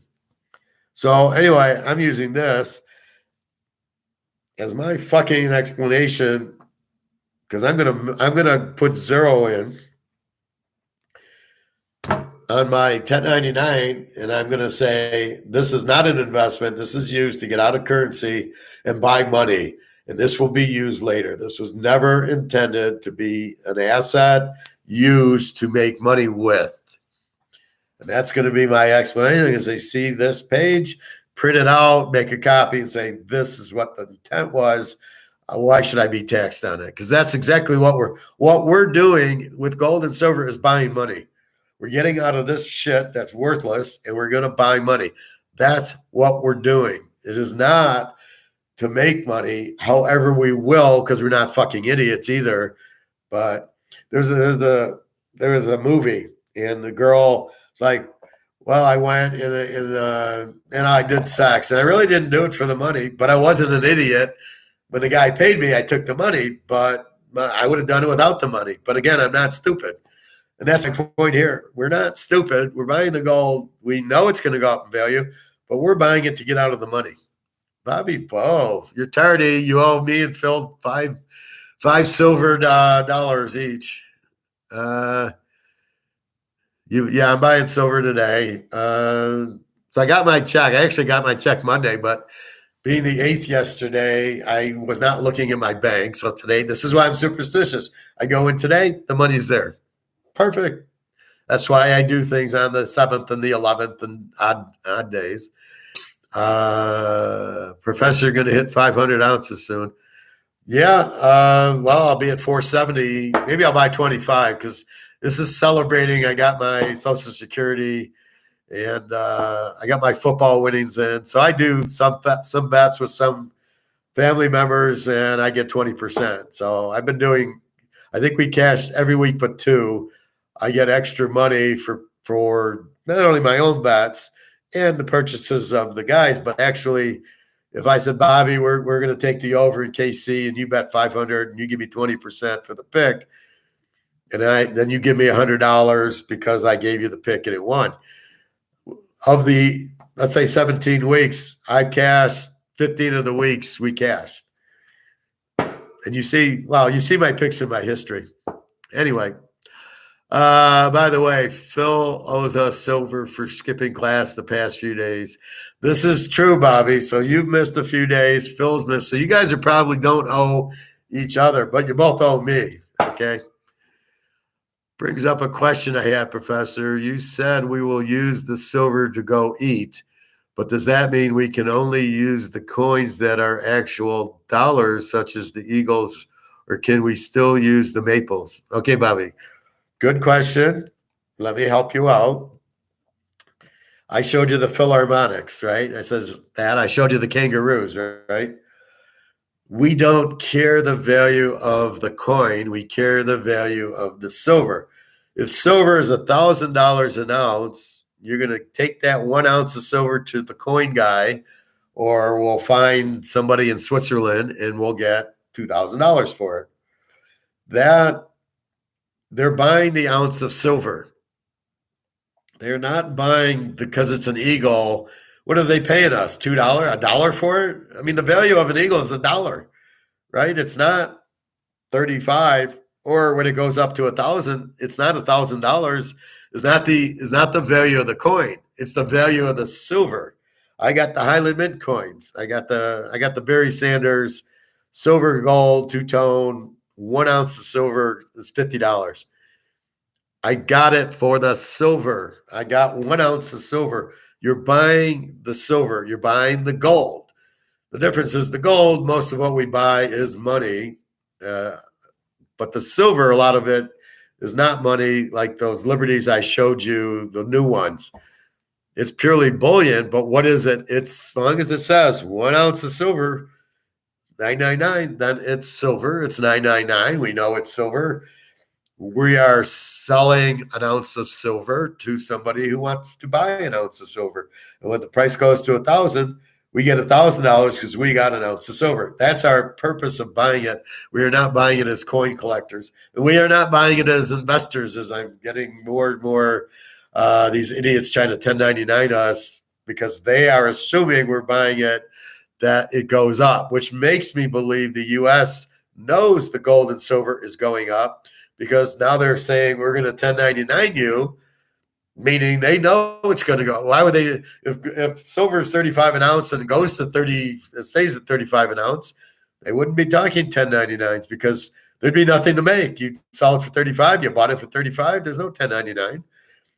Goes to 2000 and you made $1,960. They want to get their money. But as I just read you, and did you hear that, Bobby? I'll read it again if you didn't. We are not buying an investment. We are not hoping it goes up in value as the purpose of it. We are buying it. We're not buying it to hold and it goes up in value. We are buying it to get out of dollars. We're buying it for protection and we're buying it to spend later. We're not buying it to hold, and we don't know it's going to go up in value, but we're not idiots.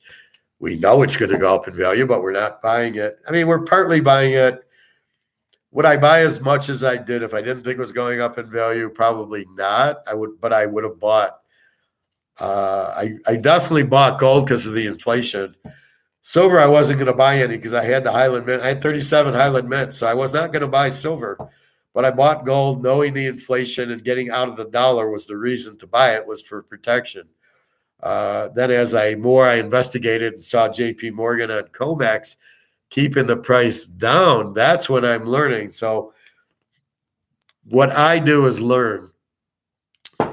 That's why I'm the professor, because I understand now it's price fixed by JP Morgan. I now understand the BRICS countries are going to break the COMEX. I now understand it's going to be worth 50,000. I didn't understand all that 3 years ago. I couldn't figure out why gold, I thought it should be higher, but I didn't know it was being fixed like the NFL and wrestling. Now that I understand that, how do you break the fix? You do what Russia and China are doing. They are making their own gold exchange on physical. They want the price to go up because they're both broke and the price will go up. So that's exactly what they're doing. They're getting rid of the price fix. So initially, did we buy gold because we thought it'd go to 50,000? Again, that's a guess. It could be 20,000 an ounce, could be 100,000 an ounce. My guess is 50 is probably low, but it's a nice round number. And silver, the same thing. It should be 1,000, 2,000 an ounce. As much as it's used, there is no supply left. The demand's huge. The price is so low. Everybody knows it. So JP Morgan's keeping the price low for their friends and family to buy it cheap, as if I could keep this price at $2. This is a $50 bottle. It's probably a $100 bottle now. So I'm going to sell it to you, Bobby, for $2. How many are you going to want? 1,000 of them? But once it hits its real price of 100, you're like, well, I want one of them. That's silver and gold. It's priced so cheap that people are kind of missing. People are kind of missing the point that it's going to go up. Also, but it's a way to get out of dollars, and that is what we're going to say on our tax returns when we 1099, saying I did not buy this as an investment. I bought this as insurance because you were having heavy inflation, the biggest in 40 years. And I couldn't hold the dollar; it was going to zero. So to get out, to save my family, I put my money in gold as an insurance thing. And look, here's the definition: an investment is to be held because you're hoping the value goes up. I did not hope the value went up. I didn't know. I just got out of dollars. The fact it went up because you're allowing the collusion and the price fixing by JP Morgan is not my problem. That's something you did, but I'm really buying gold to get out of dollars. So I'm not buying it as an investment. I'm buying it and I'm not really, I don't know, is this an asset? So it's an asset that goes up in value. I'm not really buying gold as an asset to go up in value, even though we are, but we're not going to say that. Okay, to answer your question, Bobby, I think it did. I hope it did.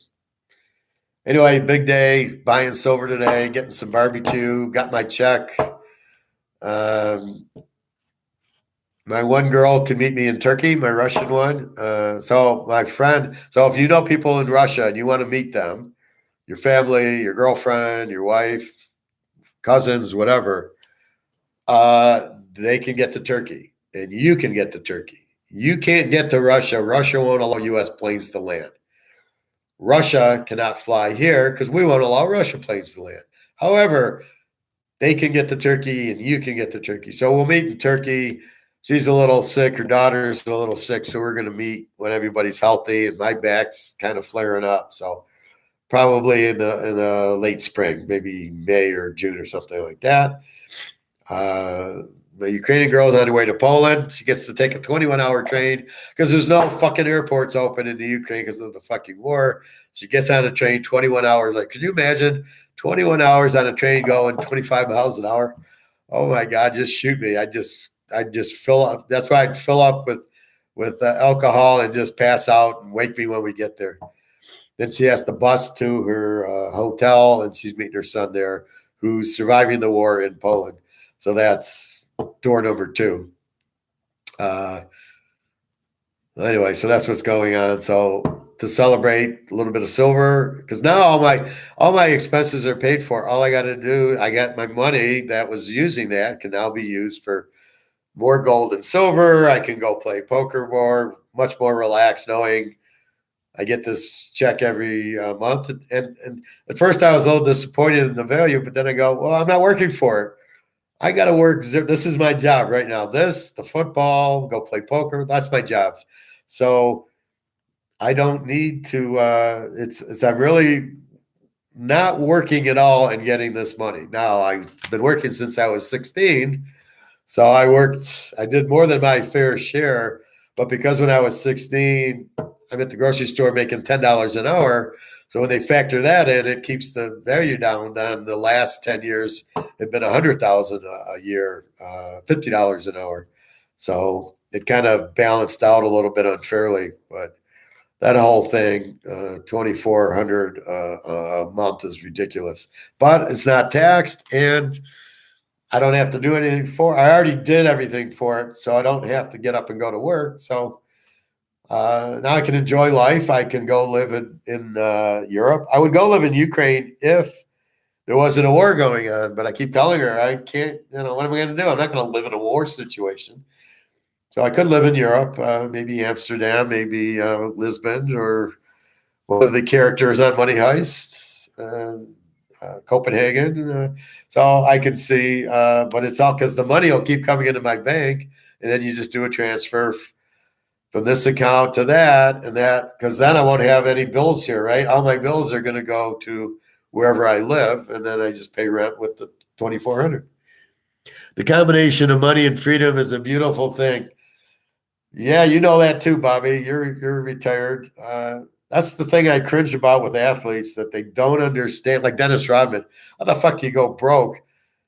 That they need to see me, right? I need to teach these guys that if I teach them what I teach you, then they'd play for 10 years and they'd all buy an island owning gold and silver and never having to work or worry another day in their lives. I mean, this is what I worry about with athletes, because the average guy, the average football player, the guy who goes to Alabama has like an IQ of 5. He doesn't know what money is. They get the money, all their friends mooch it. They play 5. Look at Taylor, he played 2 years. He's done probably, and then he's going to need money.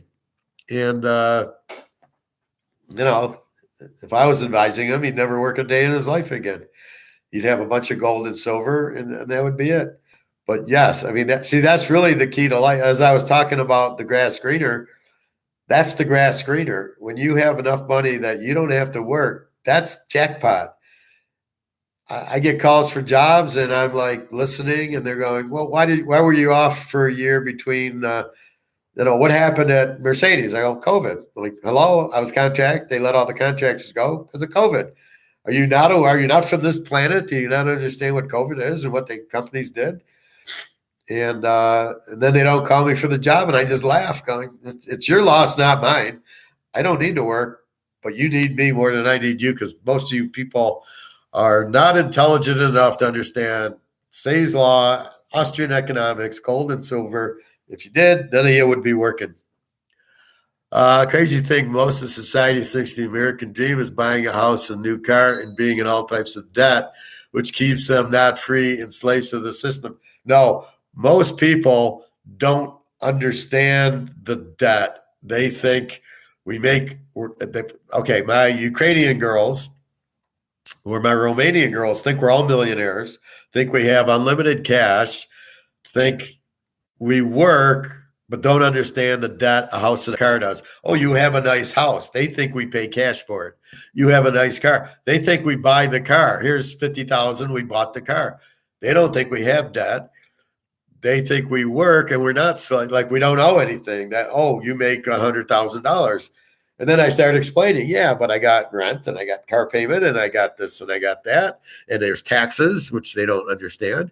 And by the time you're done, you make $30,000 out of your 100. You maybe keep, if you're not, out with the girls and playing poker and losing money here and there and traveling.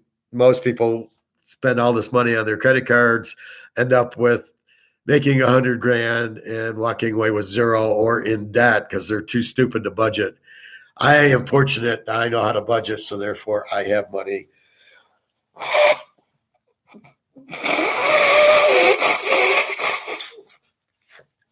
The smart part about me is I analyze things. So why do I lose a football game? And I learn it so well that I can now pick winners and make money at it. Same thing with the cards, same thing with gold. And, I take the money and instead of leaving it in the bank, I buy gold and silver. That is why I'm the professor, because it's analyzing and understanding and then doing it. And staying out of debt is really the key to me. I'm in an apartment because I don't want to buy a house and lose $200,000 buying a house. So like that idiot said, oh, I can't listen to you. You're in an apartment. Well, would you rather have me buy a $500,000 house and it's now worth $300,000 with a 10% mortgage? Is that the smart way? As everybody gets their ass kicked on if they have variable rate mortgages, and good luck selling your house. Unless you're Tom Brady for $40 million, you're not making any money on your house. You're out of your mind. So that's really what's happening with all that shit. So you've got to be smart with your money. That's why these people that go to college and don't take business classes and then start making all this money, what do? What did you do, Bobby? You went to a financial planner. What did he tell you? Buy stocks and buy CDs and bonds. Did he tell you buy gold and silver? No. If he would have, you'd be sitting there, you'd be owning 5 or 6 islands by now because you would have bought it. You were in the 80s. Gold in the 80s was maybe $100 an ounce, and you were making, I don't know, maybe $1 million a year, because back then maybe you were making 800,000-900,000. Look at all the gold you could have bought. Look at all the silver you could have bought at $200 an ounce.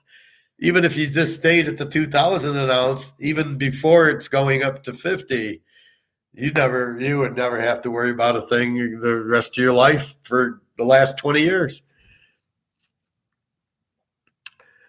It's great to have fun, but yet be able to invest wisely and not live to impress others. Well, exactly. The same guy who said that is probably watching this class now and regretting it. Well, that's why I teach the class. I teach the class because maybe 0.01% of the population even understands it. You guys are smart enough to catch it and go, okay. And it's better late than never. So you're buying gold and silver now, you guys. At least you're catching it before it's 50,000 an ounce and 2,000 an ounce.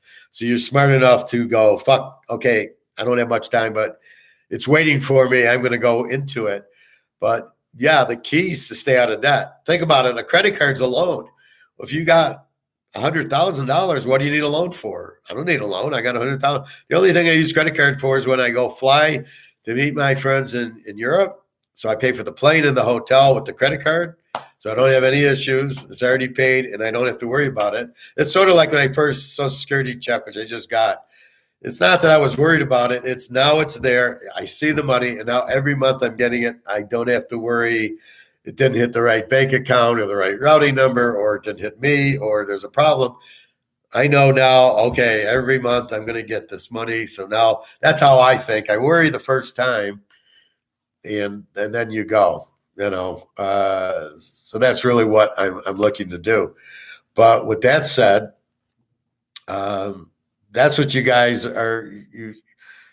The whole key. So, what I would tell the ball players, any sport, all right, is first of all, what are you going to do with your paycheck? And what you do is you actually do a budget. What's a budget? Well, it's like it's like an income statement. It says, here's your income. So you're getting what's your paycheck? So I was getting, let's say, $6,000 a month minus taxes. I'm making $4,500 a month. What's my expenses? Rent, car payment, car insurance, gas, food, utilities, the swimming pool, the girls, not the prostitutes, the girlfriends in Europe who are trying to survive, and fortunately I can help them. I feel proudest about that. If anybody asks me what do I feel proud about, it's being able to send money to them so they can eat, right? And that's the proudest. That's really the goal in life. That's the magic pill, is being able to help people, right? And that's what I'm doing, and that's what I do here. And so this is my revenue. Let's just call it $5,000 a month for all 12 months. I'm gonna take home after tax. It's what do I get? It's not I make 100 grand. It's take the taxes out. What do I get? That's what you put in your revenue line. Then you put in your fixed expenses. What's a fixed expense? Your mortgage, your rent. You're going to have that each month. Your gas for the car, your food. You're going to eat. Your utilities. You can, winter, summer. Your car insurance. Your gas for the car. Your swimming or your health club. Then you add in like going to get Chinese. So you just add the food and you put in another 100 for fry, pig's ears, and I go get Chinese, and I'm going to go get ribs today. All that stuff you put in. So maybe it's $300 a month on food. I don't know, just the number. And then you go, I'm going to make $5,000 a month. These are all my fixed expenses, and the fact I know I'm going to have utilities. I know I'm going to have food and gas and rent, So let's say that's, for me, it's $2,000 a month. So now I got 5,000 minus 2,000. I got $3,000 to play with. Do I owe credit cards? Do I own a loan? Do I owe taxes? What do I owe that once I pay off? So let's say you own a credit card.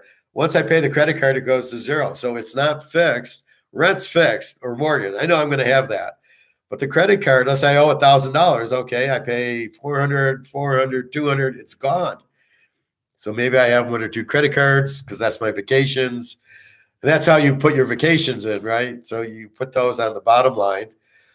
So then you add that up. So what do I owe on credit cards? What do I owe on a car payment? So I did that with my car payment. So I had a car payment. I had credit card. I know I'm going to pay those each month. Now let's say that's $1,000. So I'm at 5 minus 2 is 3,000 minus the credit card, the car payment. I'm now down to that's another 1,000. I have 2,000 left. What do I do with the 2,000? In my world, I would go buy gold and silver. I'd put some away. Well, before I was putting it in the bank. Now it goes to gold and silver. And that's how I would then take care of the $2,000 would be, maybe I paid a little bit more on the credit card. I paid a little bit more on the car payment. So now the car payment's gone. So that frees up. Well, it was 400, but I was paying 800 a month. So that frees that up. And now I don't owe as much. And now I can buy more gold and silver, or whatever I was buying at the time was mostly going in the bank. Then it included vacations to Europe. And when I'm there, I treat the girls. They don't pay anything. And then anything else. If I go play poker, the money comes out of my bank. I take $300. If I don't win, I lose $300. I don't go for more. If I do win, then that keeps piling up. Now I got $600 for poker. I go buy some more silver and gold. It all goes to silver and gold. And then you wake up one day and you go, fuck, I got 50 ounces of gold. I got 450 ounces of silver. I've retired and I've got I don't need life insurance. I don't need anything. That's it. Then when it goes up, I don't have to sell it. I do have money in my IRA, which is filtered into my safe because I don't trust the banks. I don't want 3 or 4% in the bank because I might not get it out. Inflation's eating it away.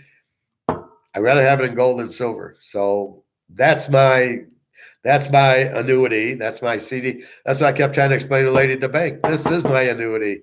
Gold and silver are my annuity. Once they go to the moon, that's my annuity, not your little 9% on inflated dollars that won't have a value by the time I get it out. So that's how you do a budget. So what do I make minus my fixed expenses, my normal monthly? I got to eat, I got utilities, I got rent, da da da da da. Then do I have a credit card or a car payment? Or my underneath gets me to a total. I make 5,000. I owe 3,000. Leaves me 2,000 to enjoy. Wine, women, and song, ribs, gold, silver. Go play poker to a limit of that. I don't go past that. So I go that and most of it. So I'm gonna spend $1,000 on gold and silver, and then that leaves me 1,000 to go have fun with. And if everybody were to do that, not only that, you wouldn't be in debt. Your only debt with the credit card would have been your vacations, or sometimes I bought gold and silver with the credit card, and then you bought a new car, so the car payment's on there, but it's going to run out. You're going to make a few years of payments, and then it's zero. Then you don't have a car payment like me. I got a 2018 Camry that's paid off. I don't know a dime in car payments, and I'm going to have the car for 10 years, and I'll never buy an electric. And I'm never going to pay $50,000. Can you imagine what the payment is on a Tesla $50,000 car with 9% interest? You're probably paying $1,500 a month for a fucking electric car. Who is? Would you rather not buy gold with it? See, that's where it really gets crystallized. Would I rather buy gold and silver than have a Tesla electric car? Most people are naive and want the image. Oh, I'm driving a Mercedes. I'm driving a Ferrari, unless you're a race car driver. I'm driving a Tesla. Look, I bought an electric car. Aren't I a good person? You're an idiot. The less money you spend on that, the more money you spend on gold and silver. And you can do a whole lot more with gold and silver. When I meet Jenna, I'll meet her next month probably. My birthday's in March. She gets half ounce of gold. She gets 10 ounces of silver. She's a happy camper. I've taken care of her indirectly because once that goes up, she's going to be one of the richest girls in the Ukraine because her ounce of gold will be worth $50,000. Most people don't even have money in the Ukraine, except for the mafia. Don't forget the mafia. So I'm taking care of her that way. Kind of, she knows it's got a value that's going up. She's not stupid about that. She's a very smart girl when it comes to that. Like she jokes with me, "What am I going to buy coffee with the ounce of gold?" I'm like, "You're going to buy money with the ounce of gold, which will buy you a bunch of coffee, but the value of the money will be a lot more than it is now." And that's how you kind of explain these people. I don't understand why people are so stupid that they can't understand that basic concept. Anyway, so that's what you do. Then you get months where you owe your income tax. Okay, April, I can't maybe save 2,000. Maybe I owe 1,000. Things that come up, you got to go to the doctors, shit like that. You want to buy clothes. It's July 4th. I'm going to go to the outlet mall up north, and I'm going to have a good time, and then I'm going to go buy a bunch of clothes. Okay, so that's part of your budget, and that's part of your fun. Maybe you don't play poker that month. You buy a bunch of clothes, but you record it, and you've got your expenses covered. The idea is to get out of credit card debt and to get off the car payment. So all you have is your fixed costs, which is where I'm at now. I got $2,000 for rent, food, and all this. I got $2,400 coming in. I give the girls a couple $100. Boom, boom, boom. That's the beauty of it. Now that I do owe from pulling money out of the IRA and buying gold with it. So I do owe that. I'll go on a payment plan with that. Even though I've got the money, I'm like, fuck you. I might need it for other things. What you can do with the IRS, let's say you owe the IRS $10,000. You give them 2,000 and you say, I will make a payment plan for the other 8. And they will do a payment plan. I used to do one. And it's fine. You give them a couple $100, $150 a month. You're in no hurry to pay it off because fuck you, you're the IRS. I'm in no hurry to pay you off. And you just pay them off over time. When gold and silver go way up, then you can cash in one and say, here's your money. But otherwise, they leave you alone. Just make the payment. I owed $128 a month because I had problems because they fucked up my taxes on my payroll.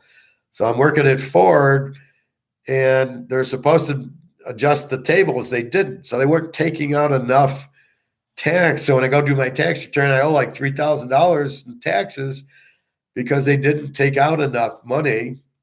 And then I said, I don't have it. And they said, well, you can go on a payment plan. So I paid $120 a month for like years. I didn't care. It's a small interest and it's 100. So to me, it was dinner, right? 120, here you go. But I'm not paying you out of spite because the payroll company should have been responsible. They didn't take out the tax and I didn't adjust my withholdings. So let's say in 1994, I pay, well, let's say 2000. So I paid X amount in taxes, came out to the penny, right? So I leave my withholdings the same amount of taxes come out. I go to now I owe 3,000. What the fuck happened? The company didn't adjust their tables for the new taxes. Well, why should I be responsible for that?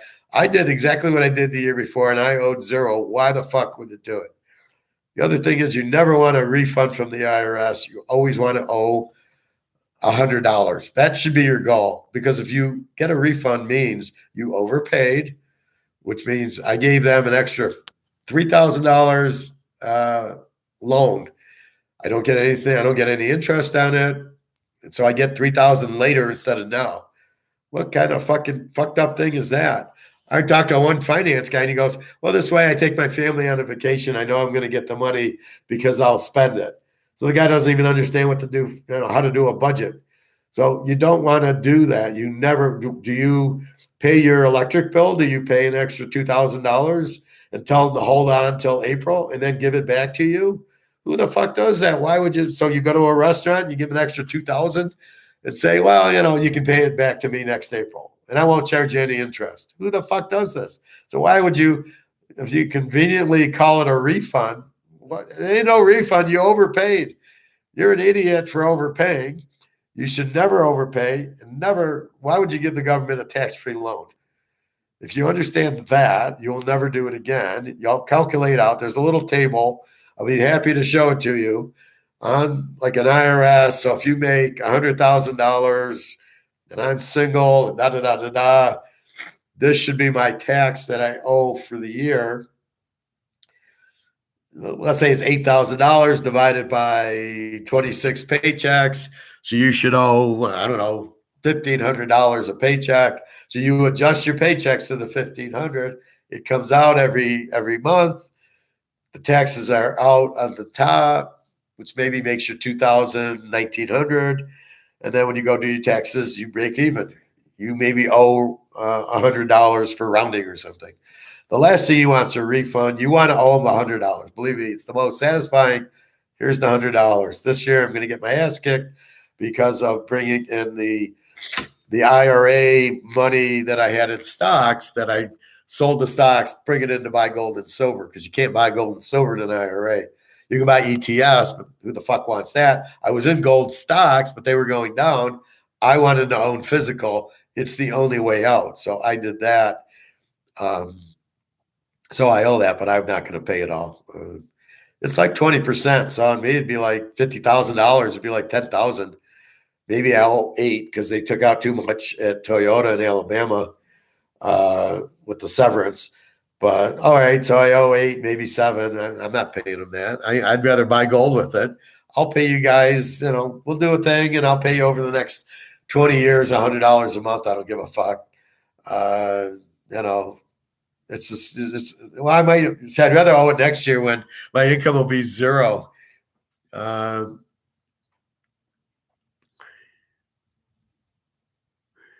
Okay, Bobby, yeah, and after 6 months, the car gets played out. It's just another car. You owe a bunch of payments.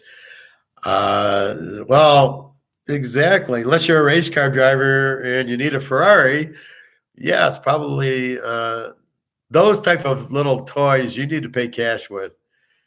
And then, you can always sell it. So if you bought a $100,000 Mercedes and the charm wears off, go sell it. I mean, that's perfectly fine. Or trade it back into Mercedes for a $40,000 Mercedes. I think they go down to 35 or 40. How about if I lost 4K? I lost on stocks, but can write it off as a loss and should get the dollars back. Now bought back I low last year. All right, Bobby, you're talking Chinese again. Let me try to figure out what you said. So you lost $4,000 on a stock. So am I to assume we're going to play, what's that show? What's My Line? I get 10 guesses. Are we to assume that you overall in 2022 lost 4,000 in stocks, or are we to assume on one stock you lost 4,000 and you made money on the others over the 4,000? That's our first question. So is that true or false, Bill? How about if I lost 4,000, I lost on stock. So it looks like that's a total stock. So in your stocks, you lost 4,000. Can I write it off as a loss and should get money back, right, Professor? No, not. It's a loss. You can write it off against if you made 4,000 on stocks and they were going to capital gain you on the 4,000 you made, then you could offset the 4,000 you lost. But I don't think they converge on assets.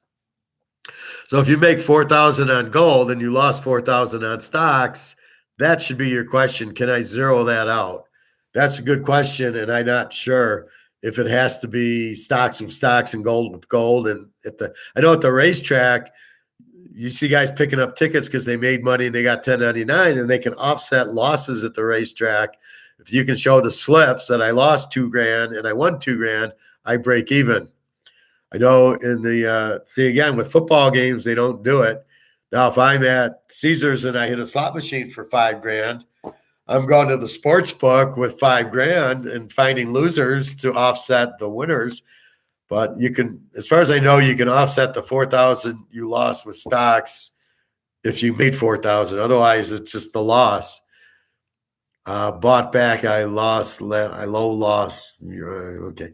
Not sure if I ever told you, but had a good friend that bought a F-150 pickup and put no money down, laying $1,000K a month. Same buddy who said he'd rather keep his money in bank than invest. Okay. Damn, people don't listen. So in your sense, if you have E-Trade, if you win $4,000 and lose $4,000, you probably won't get a 1099 because it's a zero. It's only if you make money net of what you lost. So E-Trade will probably give you a 1099 only if you actually are plus in stocks. Mine's retirement, so I never get a 1099 because it's when I pull it out when I pay the tax. Because I'm over 62, I think, or 59, I don't have to pay the penalty. Because before it'd be a 10% penalty to pull it out. There's no penalty. So the guy buys the F-150, put no money down, paying $1,000 a month. He'd rather keep his money in the bank than invest while he's losing. Okay, so why? I don't know the specifics. So did he buy a used one or a new? Well, let's say I don't know what a F-150. So let's say it's $30,000. So yeah, he loses. So the difference is he loses money on the loan versus gaining 0% in the bank account. So you're better off paying the cash because It's cheaper. You're not making anything on the savings, right? So if you got money in the savings account, it's 0%. So let's say he's got $30,000. He goes and buys the F-150, $30,000. But he says, you know what? I'm not going to put anything down. I'm going to pay $1,000 a month for 30 months, or probably more, probably 40 months. So he's going to pay $40,000 for the $30,000 car. Let's say the 1,000 includes the interest. Now the 30,000 he has in the bank, he gets no interest on. So he loses 10 grand on his money, plus the inflation's eating him alive. The 30,000 is worth 20,000. If you can even get it out of the bank, which we doubt. But let's say that.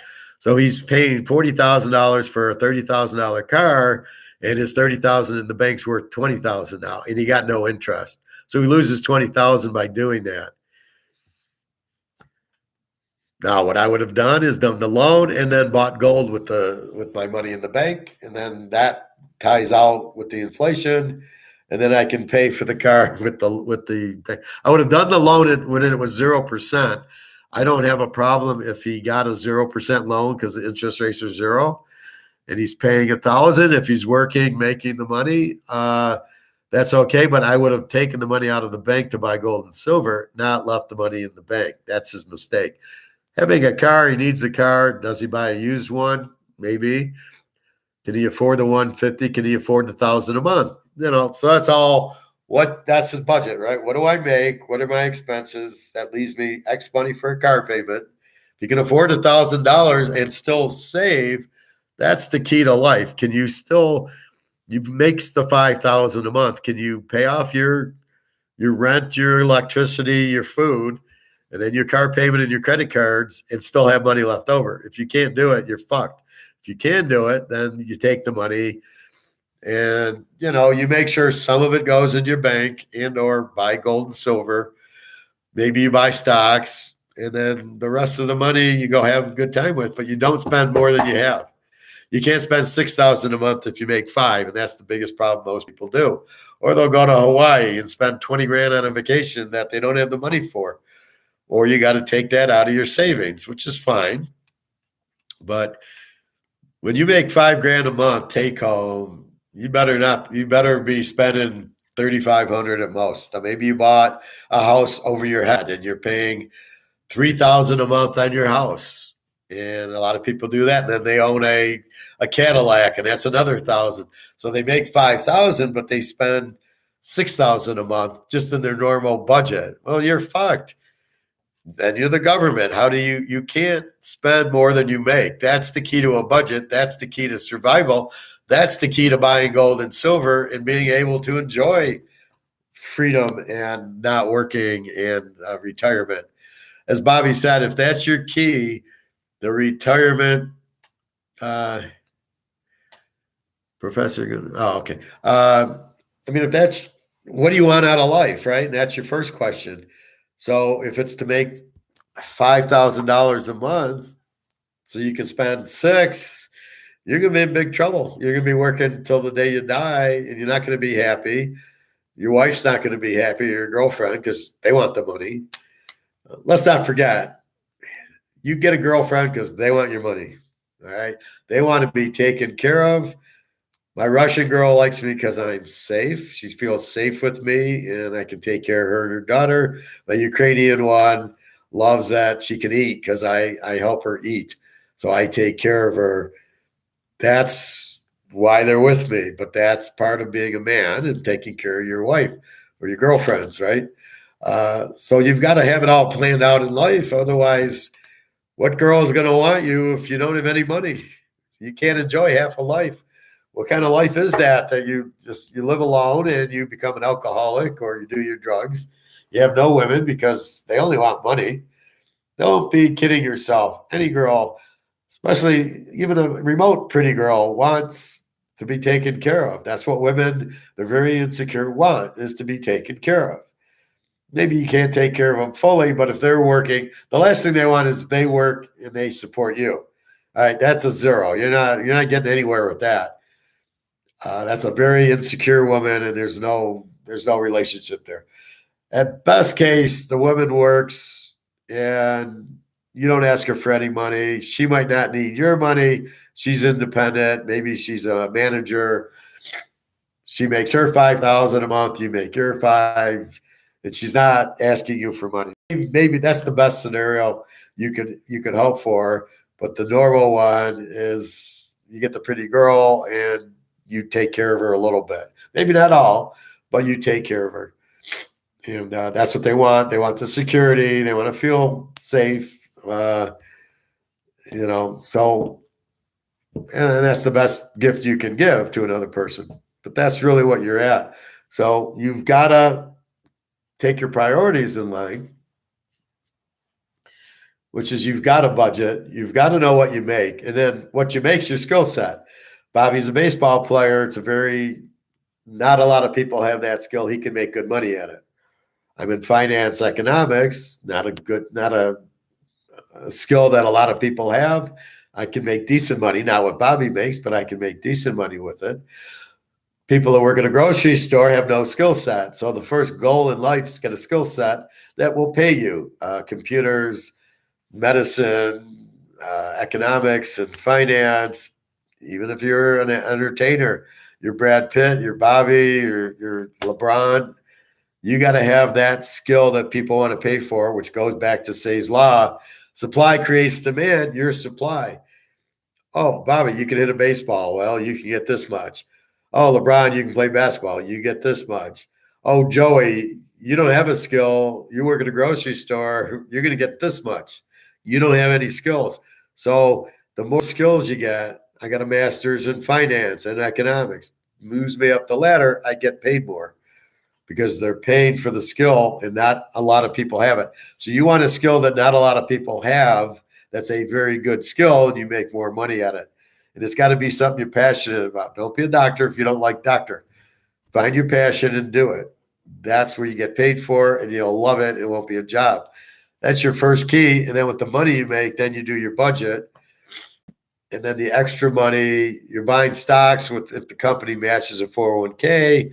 Then the rest of the money, you're going on trips, you're putting some into gold and silver, and off you go.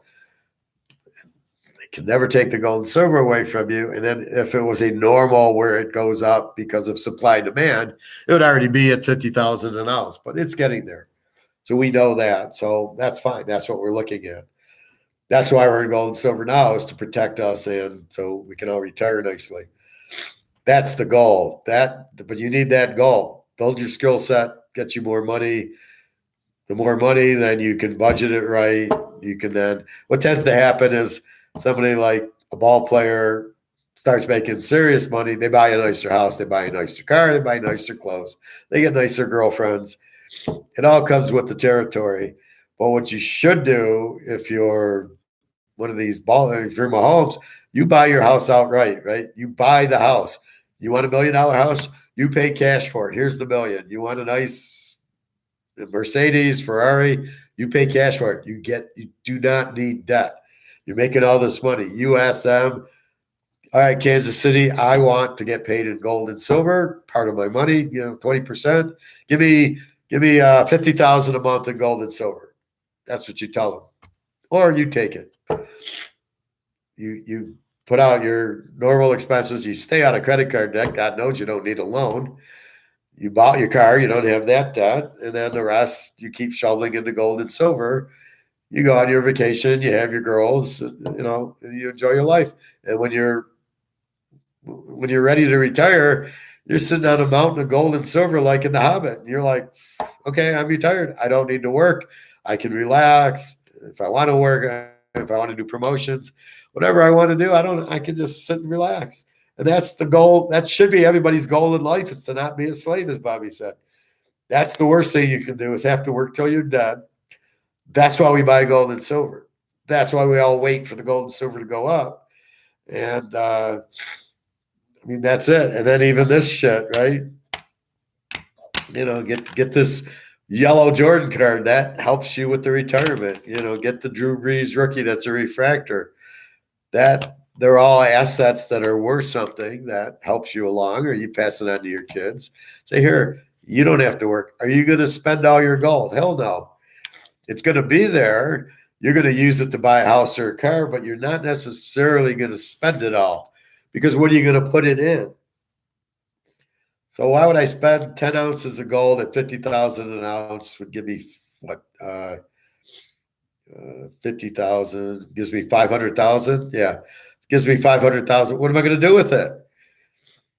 I'm going to put it in what? Money? I don't want it in this, right? If I sell my gold, it's to buy a house or a car or an island. It's not to buy the dollars. So the dollars will figure out a different way. But the gold is to buy things with. And you're probably not going to spend it all. The silver, you'll probably spend a lot more because it's not as expensive. So you can, at 2,000 an ounce, you go sell 50 ounces. That's what, $100,000. Then you can do some, it pays for vacations, the food, your bills, all that stuff. So that's more of your more everyday things. You can still go to Hawaii with that and get your girls, but the gold's more, that's big league, right? That's 50K or so. And that's, I want to buy Brady's house. Here's 4 ounces of gold. You got to realize, as the population figures out this is zero, there's going to be a big line for gold. The value of gold is going to go way up, and most people can't afford it. So when they need money, they're going to sell their assets. So they're going to say, you know what, here's the Jordan card. It's worth $500. I'll take an ounce of silver or whatever this will be worth, because this isn't dollars. What's this going to be worth in silver and gold, right? So you'll be able to say, you know what, I'll take an ounce of silver for this. Or a guy who's selling it will need the money. You can give him, you can buy a whole shitload of cards for an ounce of silver, let's say, because he needs the money. The card doesn't feed him, and he can't take the card to the grocery store or to the restaurant. So as I'm saying, as the girlfriend says, well, what am I going to do? Take an ounce of gold and buy coffee? You're going to take an ounce of gold and buy paper, and the paper is going to buy you the coffee. I don't know why that's such a hard concept for people to understand. You are going to sell your gold and silver to get whatever the medium of exchange is, which will be another currency. And that's what you go to the restaurant and you go to the bar and you go to the grocery store with, not the gold and silver. God, these people, I heard that yesterday. I almost throw up. It's like, okay, you're not spending the gold and silver at the restaurant. You're getting the money. There's always going to be money. This is never going to go away. This will go away to a new one, but then there'll always be paper currency to be used for the restaurants, for the grocery stores, for the girls. It's always going to be there. It's never going to go away. There might be a different one, but look exactly what the euros and the yen are doing. They're coming out with new currency 2024.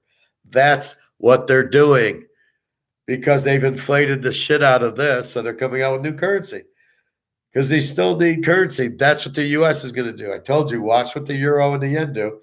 New currency 2024, because ours sucks. Ours is worthless. So we'll come out with new one. Now, will this new currency be backed by gold? I doubt it. How long will the new currency last?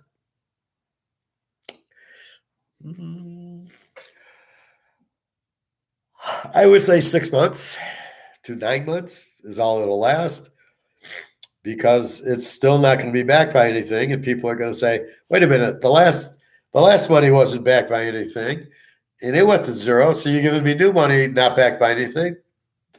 That's worthless. So once you've made the people aware of the scam game, the Ponzi scheme, once people are aware of it, what do? They don't trust it. Oh, Madoff's coming out with a new investment. Wait, he's the Ponzi scheme guy. Oh, JP Morgan, he's the biggest crook in the world. I'm not going to trust him for anything. So once you realize that, and you realize paper, if it's not backed by gold, is worthless, they come out with a new paper. Well, it's not backed by gold. So until the paper is backed by gold, you don't want it. It's not going to be worth anything. Nobody's buying fuck crypto. I'll buy all the gold and silver I can eat, but why would I buy crypto? I know it's a joke, but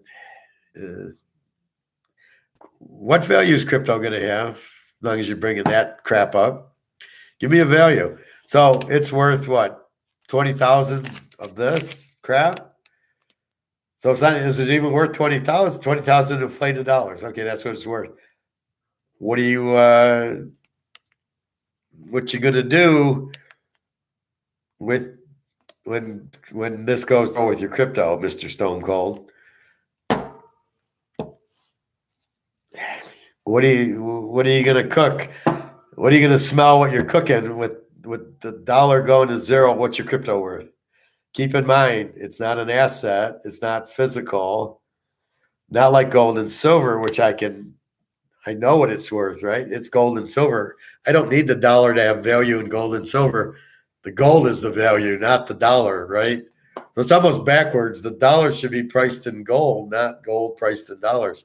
What are you going to do with crypto? What's it priced in? Dollars. Dollars are worth zero. Crypto's worth zero. Crypto isn't like gold. You can't use it. Well, I have 5 Bitcoins. Well, what's it worth? Well, it's not worth anything because it's priced in dollars. Can you price crypto in crypto? You don't have anything. It's like pricing air. You can't price it.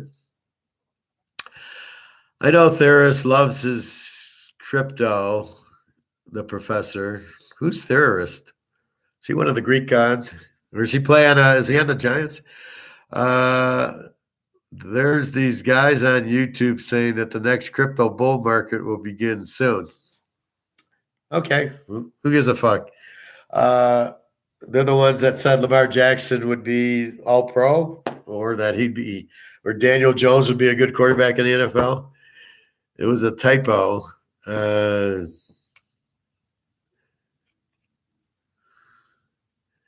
I know theorists love his crypto. Okay, whatever, Bobby.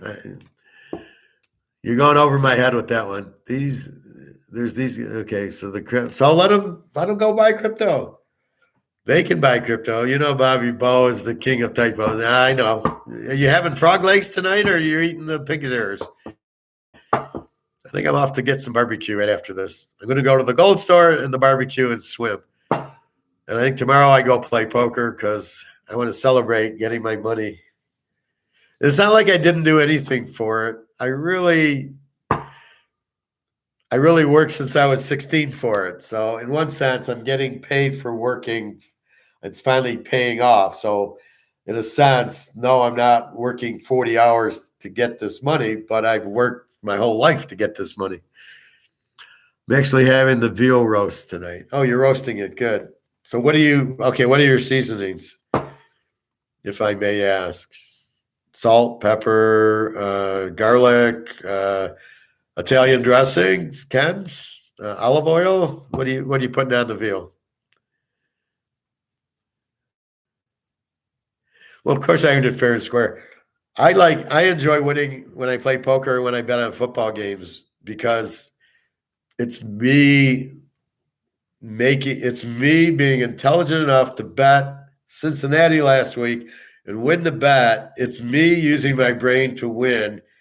And to me, it's honest and it's clean. And I worked and analyzed to pick the winner. And that's the reward, is I get money from my 20% guy, or the bets I make, or the customers on Teaserking. I work for that. And that's me doing it on my own. That's not me going to work at Mercedes. And Mercedes is selling the cars, and it's Mercedes IT department. And I'm just helping them out, analyzing SAP and Excel and budgets and forecasts and things like that. That's somebody else doing that, and they're paying me for my skill. This is actually me going out, being clever enough to figure out who's going to win, make the bet, and it wins. Or poker, being able to outsmart half the table because I'm a wizard now. So it's more enjoyable to win a football bet or poker. Not only are you not getting taxed, but you're actually the one you're figured it out and you're winning with it. I'm actually having the veal roast. Thank you. I have this girl make it later, and she cooks good, so I'll let her do her thing. Seasoning wise, she knows that I don't like it too rich. should come out good. Well, that's good, Bobby. I like that. Bobby, only one girl, or I mean, how many girls? You got a girl like what's today, Thursday night? You got a weekend girl? You got another girl coming over for the Super Bowl? I just need to get a little side to have it with like avocado. I can't eat my avocado today. They're all too hard. I had them in the fridge, and they're like baseballs. I cannot get a knife in them and get a spoon in them, so I gotta leave them out to soften them up. But yeah, I mean that's good. Popcorn's okay. A salad, of course, depending on your mood. Things like that. You just don't want to really have like bread and bagels and Fruit Loops and stuff like that. You want to stay off the carbs. Like fruit. Like I've been eating the cantaloupe. I think I finished it. So the cantaloupe. This is a lovely snack to eat with it. The berries. The berry family is very professor friendly. But I'd stay away from chips because chips are going to make you hungry. So to help Nick, see if Nick's going to try this long fast, or if you're going to try a 72-hour fast, Bobby, you got to do it after eating the roast and eating veggies and a salad. You cannot do it after eating chips or any carbs or Oreos or anything that's going to make you hungry, right? So your body's got to be clean, right? It's clean. There's none of that shit in there.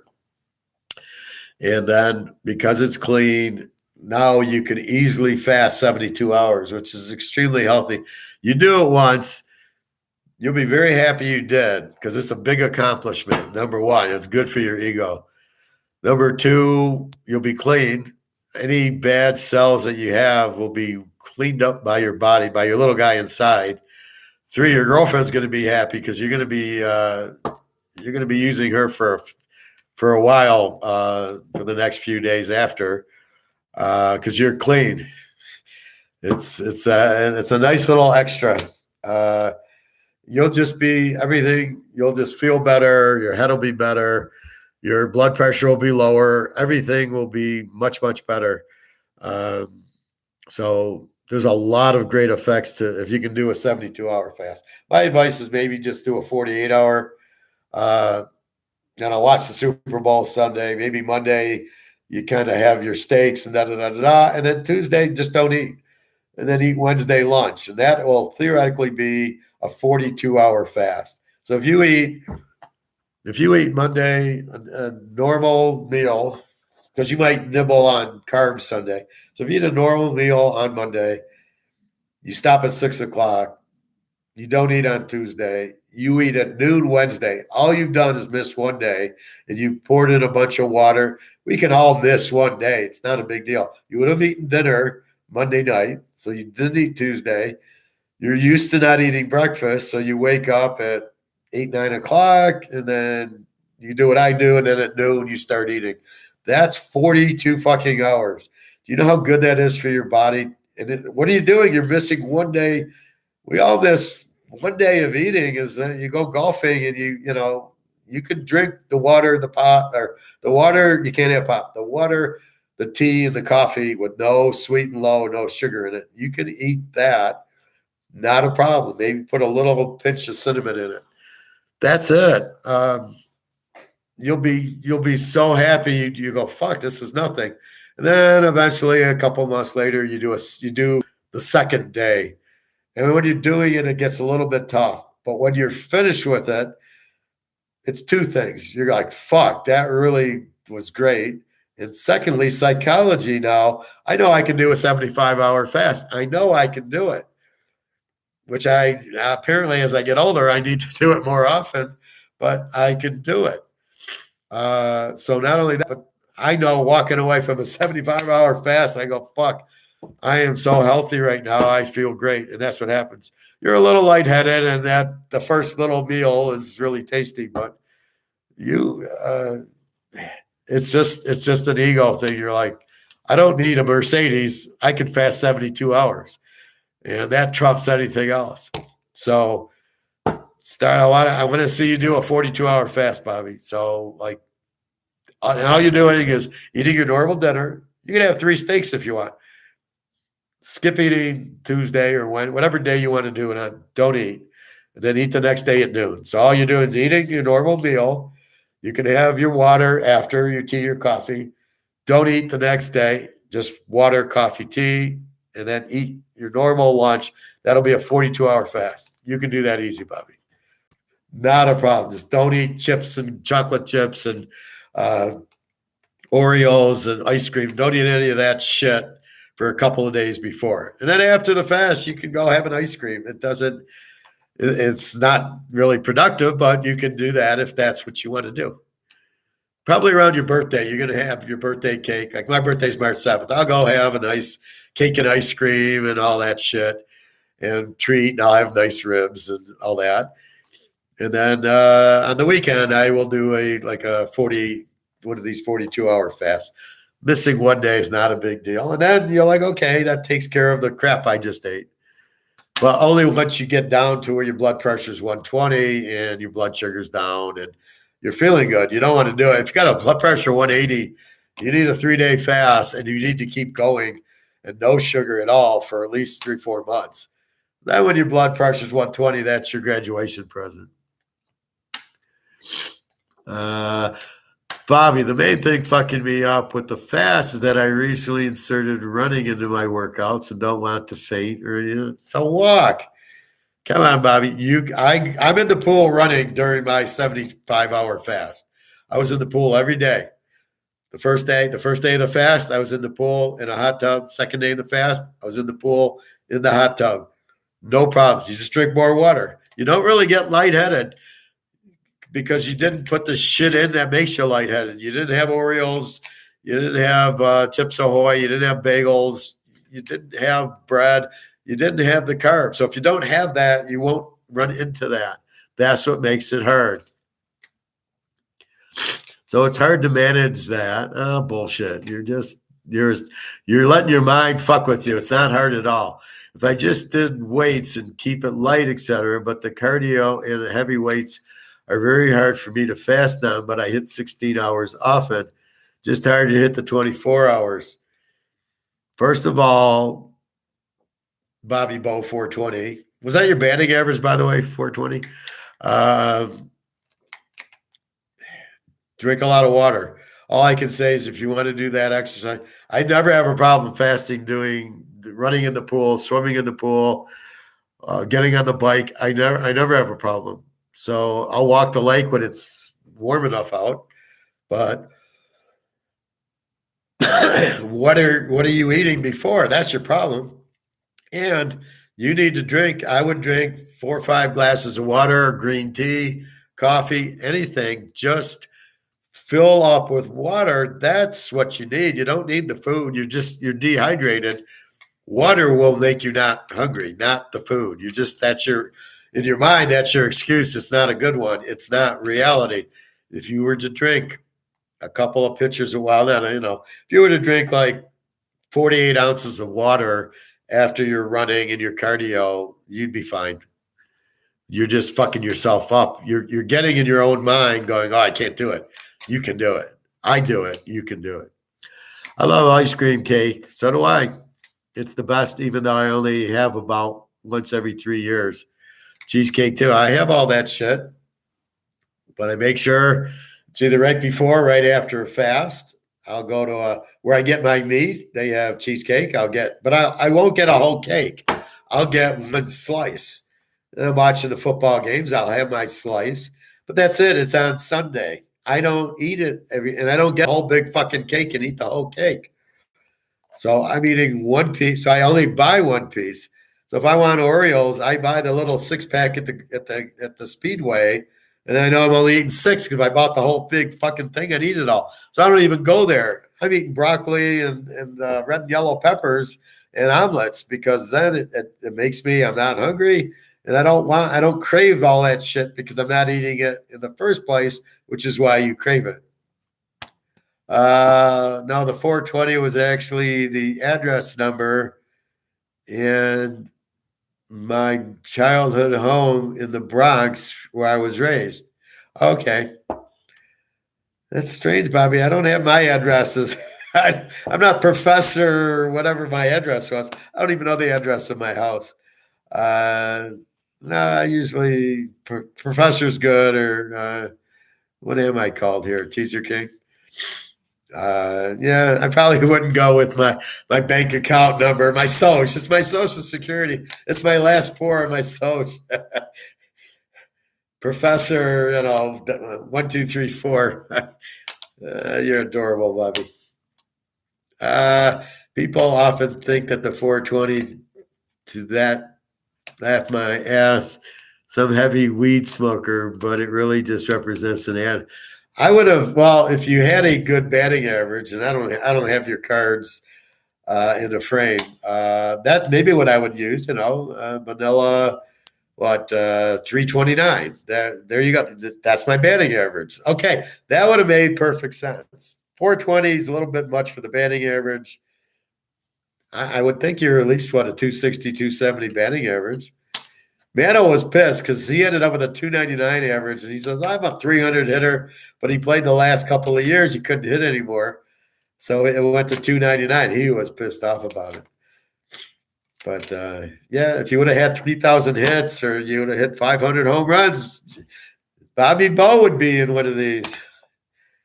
As it is now, I got Santa Claus and Walter Payton instead of you, Bobby Bo. What am I going to do? So Nick was telling us about a card show we went to. I might go to one. There's one in New Jersey, I think in July. Now that I'm a free man, maybe go down there and check it out. Give him some tips.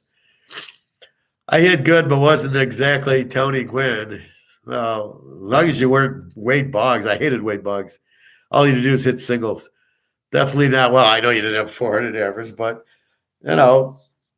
all you needed was another 400 home runs or, a few more hits to get to 300. You didn't think big, Bobby. You didn't go after the 500 homers. That's funny. Well, I don't like is when they get Barry and they get Alex Rodriguez and Clemens and you did steroids. A, do you know they did steroids? And B, what the fuck? My argument with Mark McGwire, and I'm for Mark McGwire, is the steroids don't help you hit home runs. They don't help your hand-eye coordination or your capability of hitting the ball far. That's not what steroids are. They help them maybe heal, but they do not help you see the ball better and hit the ball better. What the fuck is everybody pissed at him for, or Sosa for hitting 60 or 70 some homers? The steroids don't help you with that, or for Barry or Clemens, they certainly don't help you pitch. It's such bullshit. This is what I hate about communists and liberals, is that's what they do. Let's see who's thanking me for giving him money. My bet's Carmen, maybe?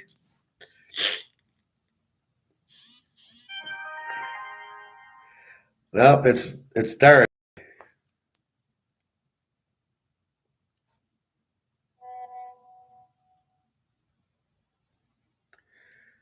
I can send Daria a picture of us.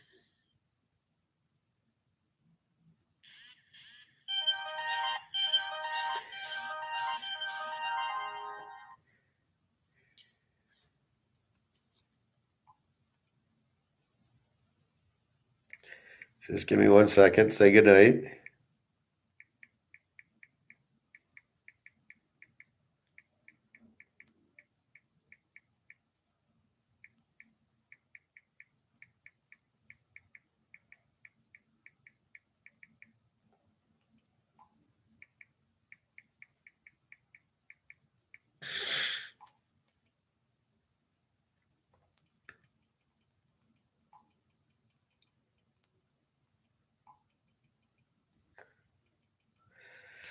Okay.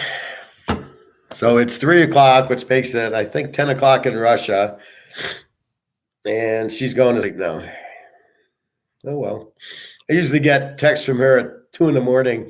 Oh, good morning. And I'm like, and the noise wakes me up. I'm like, okay, I know that's one of my girls texting. So I get worried when I don't get the text from her. I should wake up and there should be a text. And when I don't get it, that's when I'm like, is she still alive? Did they bomb St. Petersburg or the Ukraine? Anyway,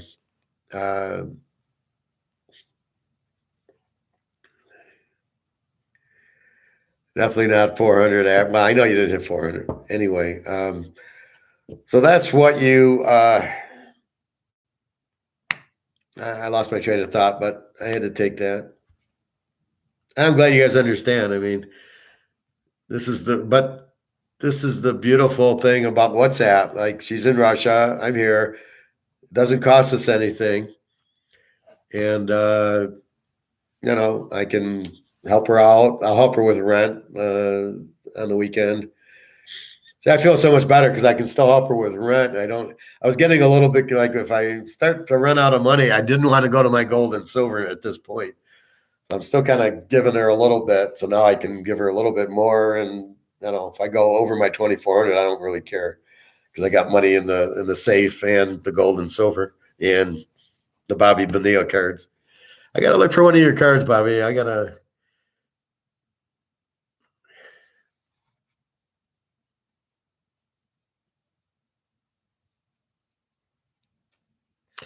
Anyway, so where were we at, Bobby? Oh yeah, you weren't a good ball player. You were good. I know you were good. But that's what happens. So this is another 3-hour show. What's funny is I don't plan what to talk about. It all just comes out as we get. That's why I like the live. So Bobby asks a question, it leads to other things, or I look at an investment or 1099, and it all just goes through there. So it's amazing I can go 3 hours and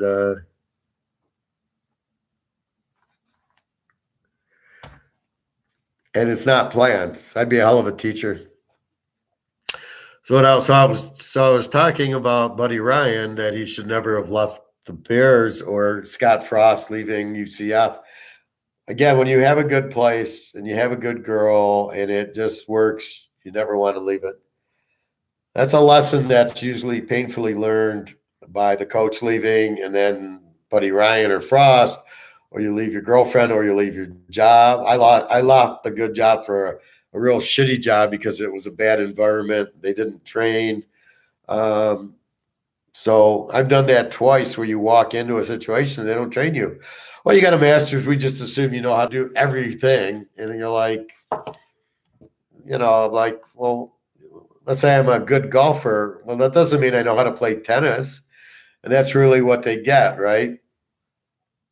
Oh, I'm going to go get ribs. I'm going to get General Chow Saturday. I might get double Chinese. That way I have Chinese for the Super Bowl on Sunday. The problem is I would go Sunday, but the restaurant, she closes it on Sunday. She says, we need our day off. And the husband had a heart attack a couple of years ago, and I've been going there for 35 years. So what happens is Saturday I go because I do my workout in the afternoon, and then usually I go and I pick it up. But because they're not open Sunday, and I don't really want to wait till Sunday to eat it, I will get General Chow, and I'll get like Hunan chicken or something. And I'll get 2 orders there, and I'm fine. So she raised her prices a little, but not over market. So the General Chow was $11, and then she raised it to $13. That's okay. The market will come up $1 or $2. If she went to 20, the market probably wouldn't come, or I'd go once a month. But she went to 13, so she went up $2. Okay, I can live with that. The market's flexible to a point. It will allow you to, the 10%. So the ribs at 25, he goes to 27, fine. You go to 40, goodbye. You go get meat at the butcher, it's $10 for New York strips. He goes up to 12, okay. Now, what pisses me off is the other grocery store that sells my ribs. They're nice beef ribs, and I cook them myself. They were $10.99 when I went to Alabama. I come back, they're $15.99. I go, fuck you. I'm not. That's too big of a job. I will not buy them for $15.99 because there's like 3 bones. It's like a long bone meat. So there's like 3 meats and 3 bones. So you're paying for the bones. So you're not getting like a steak for $15. You're getting a pound of steak. Here you're getting it's a pound, but most of the pound are the bones. You're not getting the actual meat. So it makes it very, very difficult to spend $15 when you know you're not getting a pound for the ribs, but I do like the ribs. So I might treat myself with this. Once gold goes up, then it doesn't matter. But at this point, I was waiting for this. So this is sort of my like graduation into retirement. Not that I'm going to retire from football or this. This is fun. This is fun. The football and the teaching. I do want to look for a class to teach more people because I get about 100 views, but I should be getting like 20,000. The same thing with football. I get like 100, 150 views for my picks, and I should be getting 1,000,000 views on my football. So I get really like confused. Why is it? I'm tipping all these winners. Why aren't I getting more views? What is wrong with these people? So anyway, that's what's happening. So 311. I got till 5, but I think I'm going to go very soon to get my silver, and then go get my ribs, and then go sit in the hot tub. My back, I don't know what to do with it because if I do certain exercises that are supposed to be good for this, it hurts me. I got to go forward. I don't know if it's a neck thing and my back. I know it sometimes. No, I'm fine. I've been sitting in the chair. I'm fine. Sometimes when I sit in the chair, I am in a lot of pain, and then I kind of adjust. When I get up to walk, sometimes I'm perfectly fine. Sometimes it kind of doesn't. So there's a few exercises where I twist for my stomach in the pool. I'm not doing those right now because I think that I'm doing something that's keeping it hurt. I don't know what it is.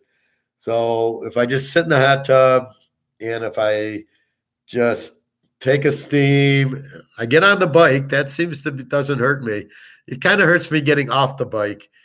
So I might not bike tonight, but I want to work out. I want to keep with that and the diet. So I got to be careful on my sweets because I really can't do. Normally I'm on the bike for like 20 minutes, and then I'm running in the pool a half hour, and then I'm hot tubbing and doing my aerobics in the pool for another 5-10 minutes. So I haven't been able to do, like I do stomach crunches where I squeeze my stomach. I can't, it hurts when I do it. It hurts my back. So maybe that's when I need to stop, but I don't want to because I don't want to lose my stomach shape. Anyway, so I think I'm off there. Bobby, I will report to you tomorrow. All I can say, Bobby, is buy as much fucking silver. I mean, it's $22. He's probably going to charge me $25.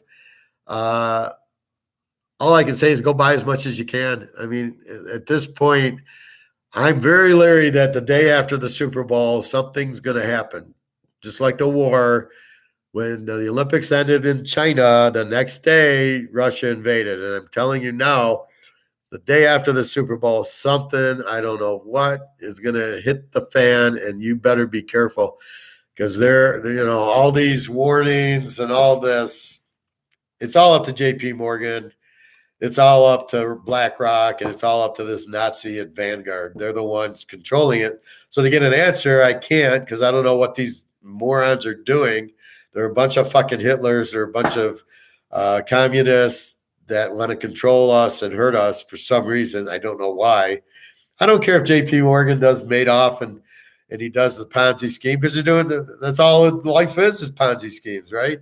You got fixed football games and basketball games. You got fake dollars that don't really have a value, but you can go buy stuff that doesn't have a value.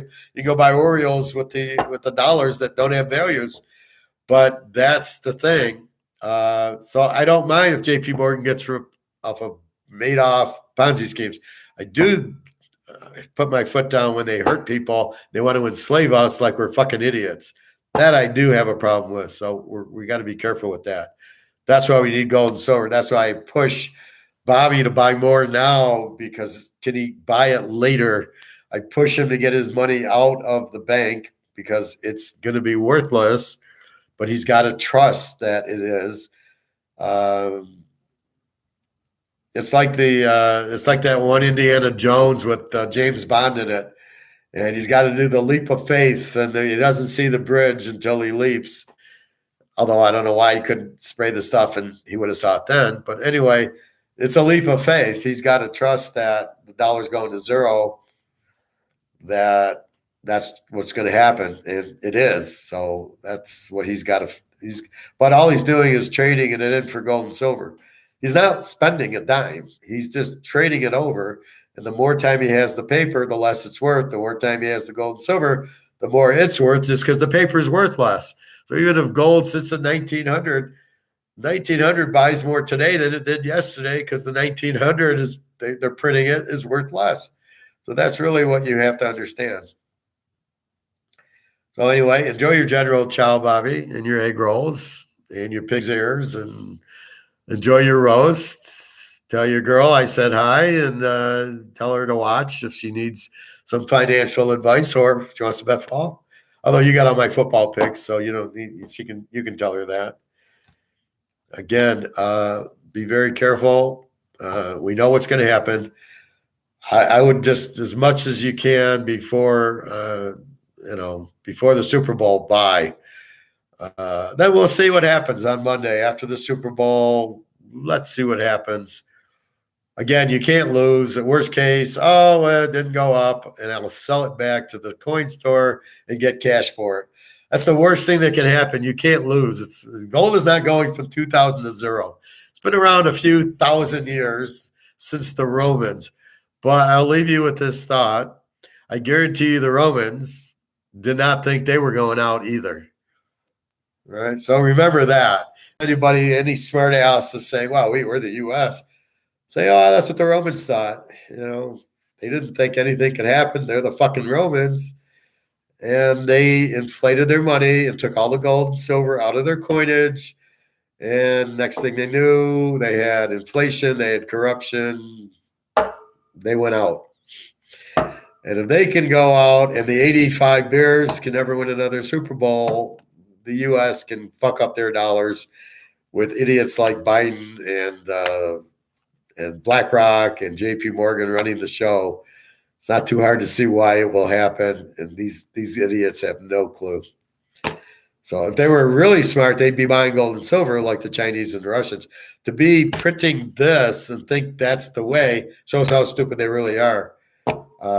So let them stay in cash, but they really need to be in gold and mountains of it, like the Hobbit.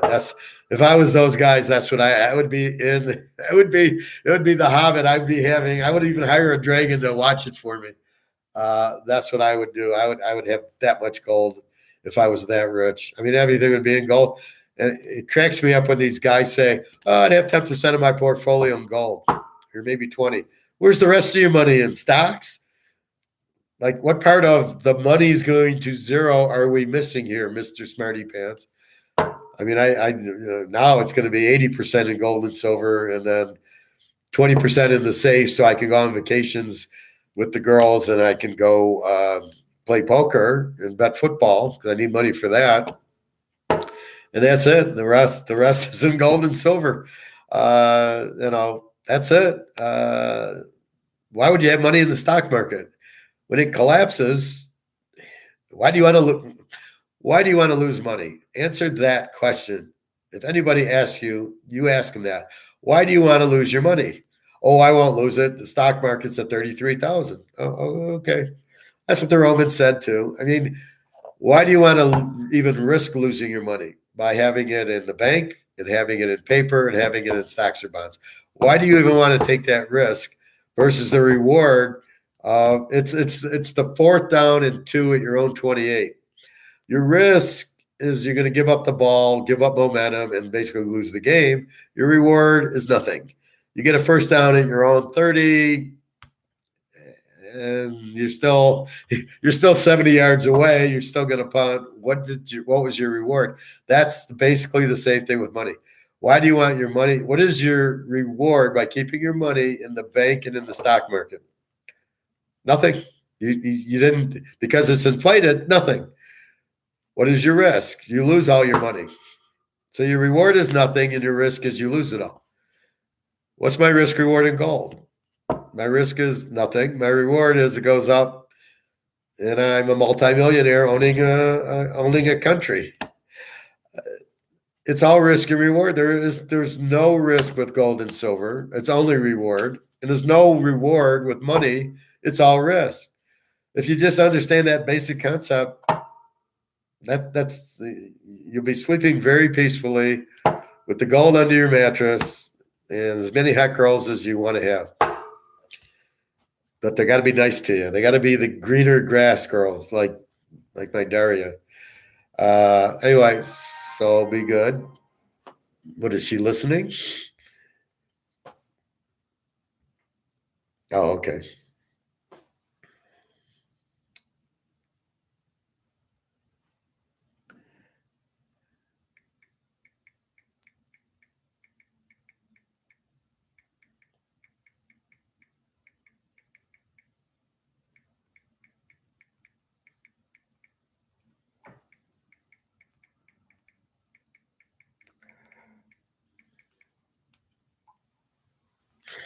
So that's basically it. I mean, that's how you have to look at everything, risk and reward. If you're running a business, it's the same thing. Which project do I do? We had a whole class on this. So they would give projects out and basically which project did you take? And it had nothing to do with internal rate of return. It doesn't even work. People are doing. It's all about net present value. How much money does each one make? Because I'm limited in the amount of money I have. So if I have $1 million, I can only do 5 projects at 200,000. Which is it better to buy a $300,000 project or stay with the $100,000 or the 200? And you would do this net present value, which was what's my cost versus what's my revenue out for 4, 5, 6 years, the length of the project. You total it up. So you add all the revenue, subtract your cost. That's net present value. And you took whatever was the best ones up to the $1 million because you couldn't do them all, but you didn't want to take them on internal rate of return because that's all that's not even that's a Keynesian thing, right?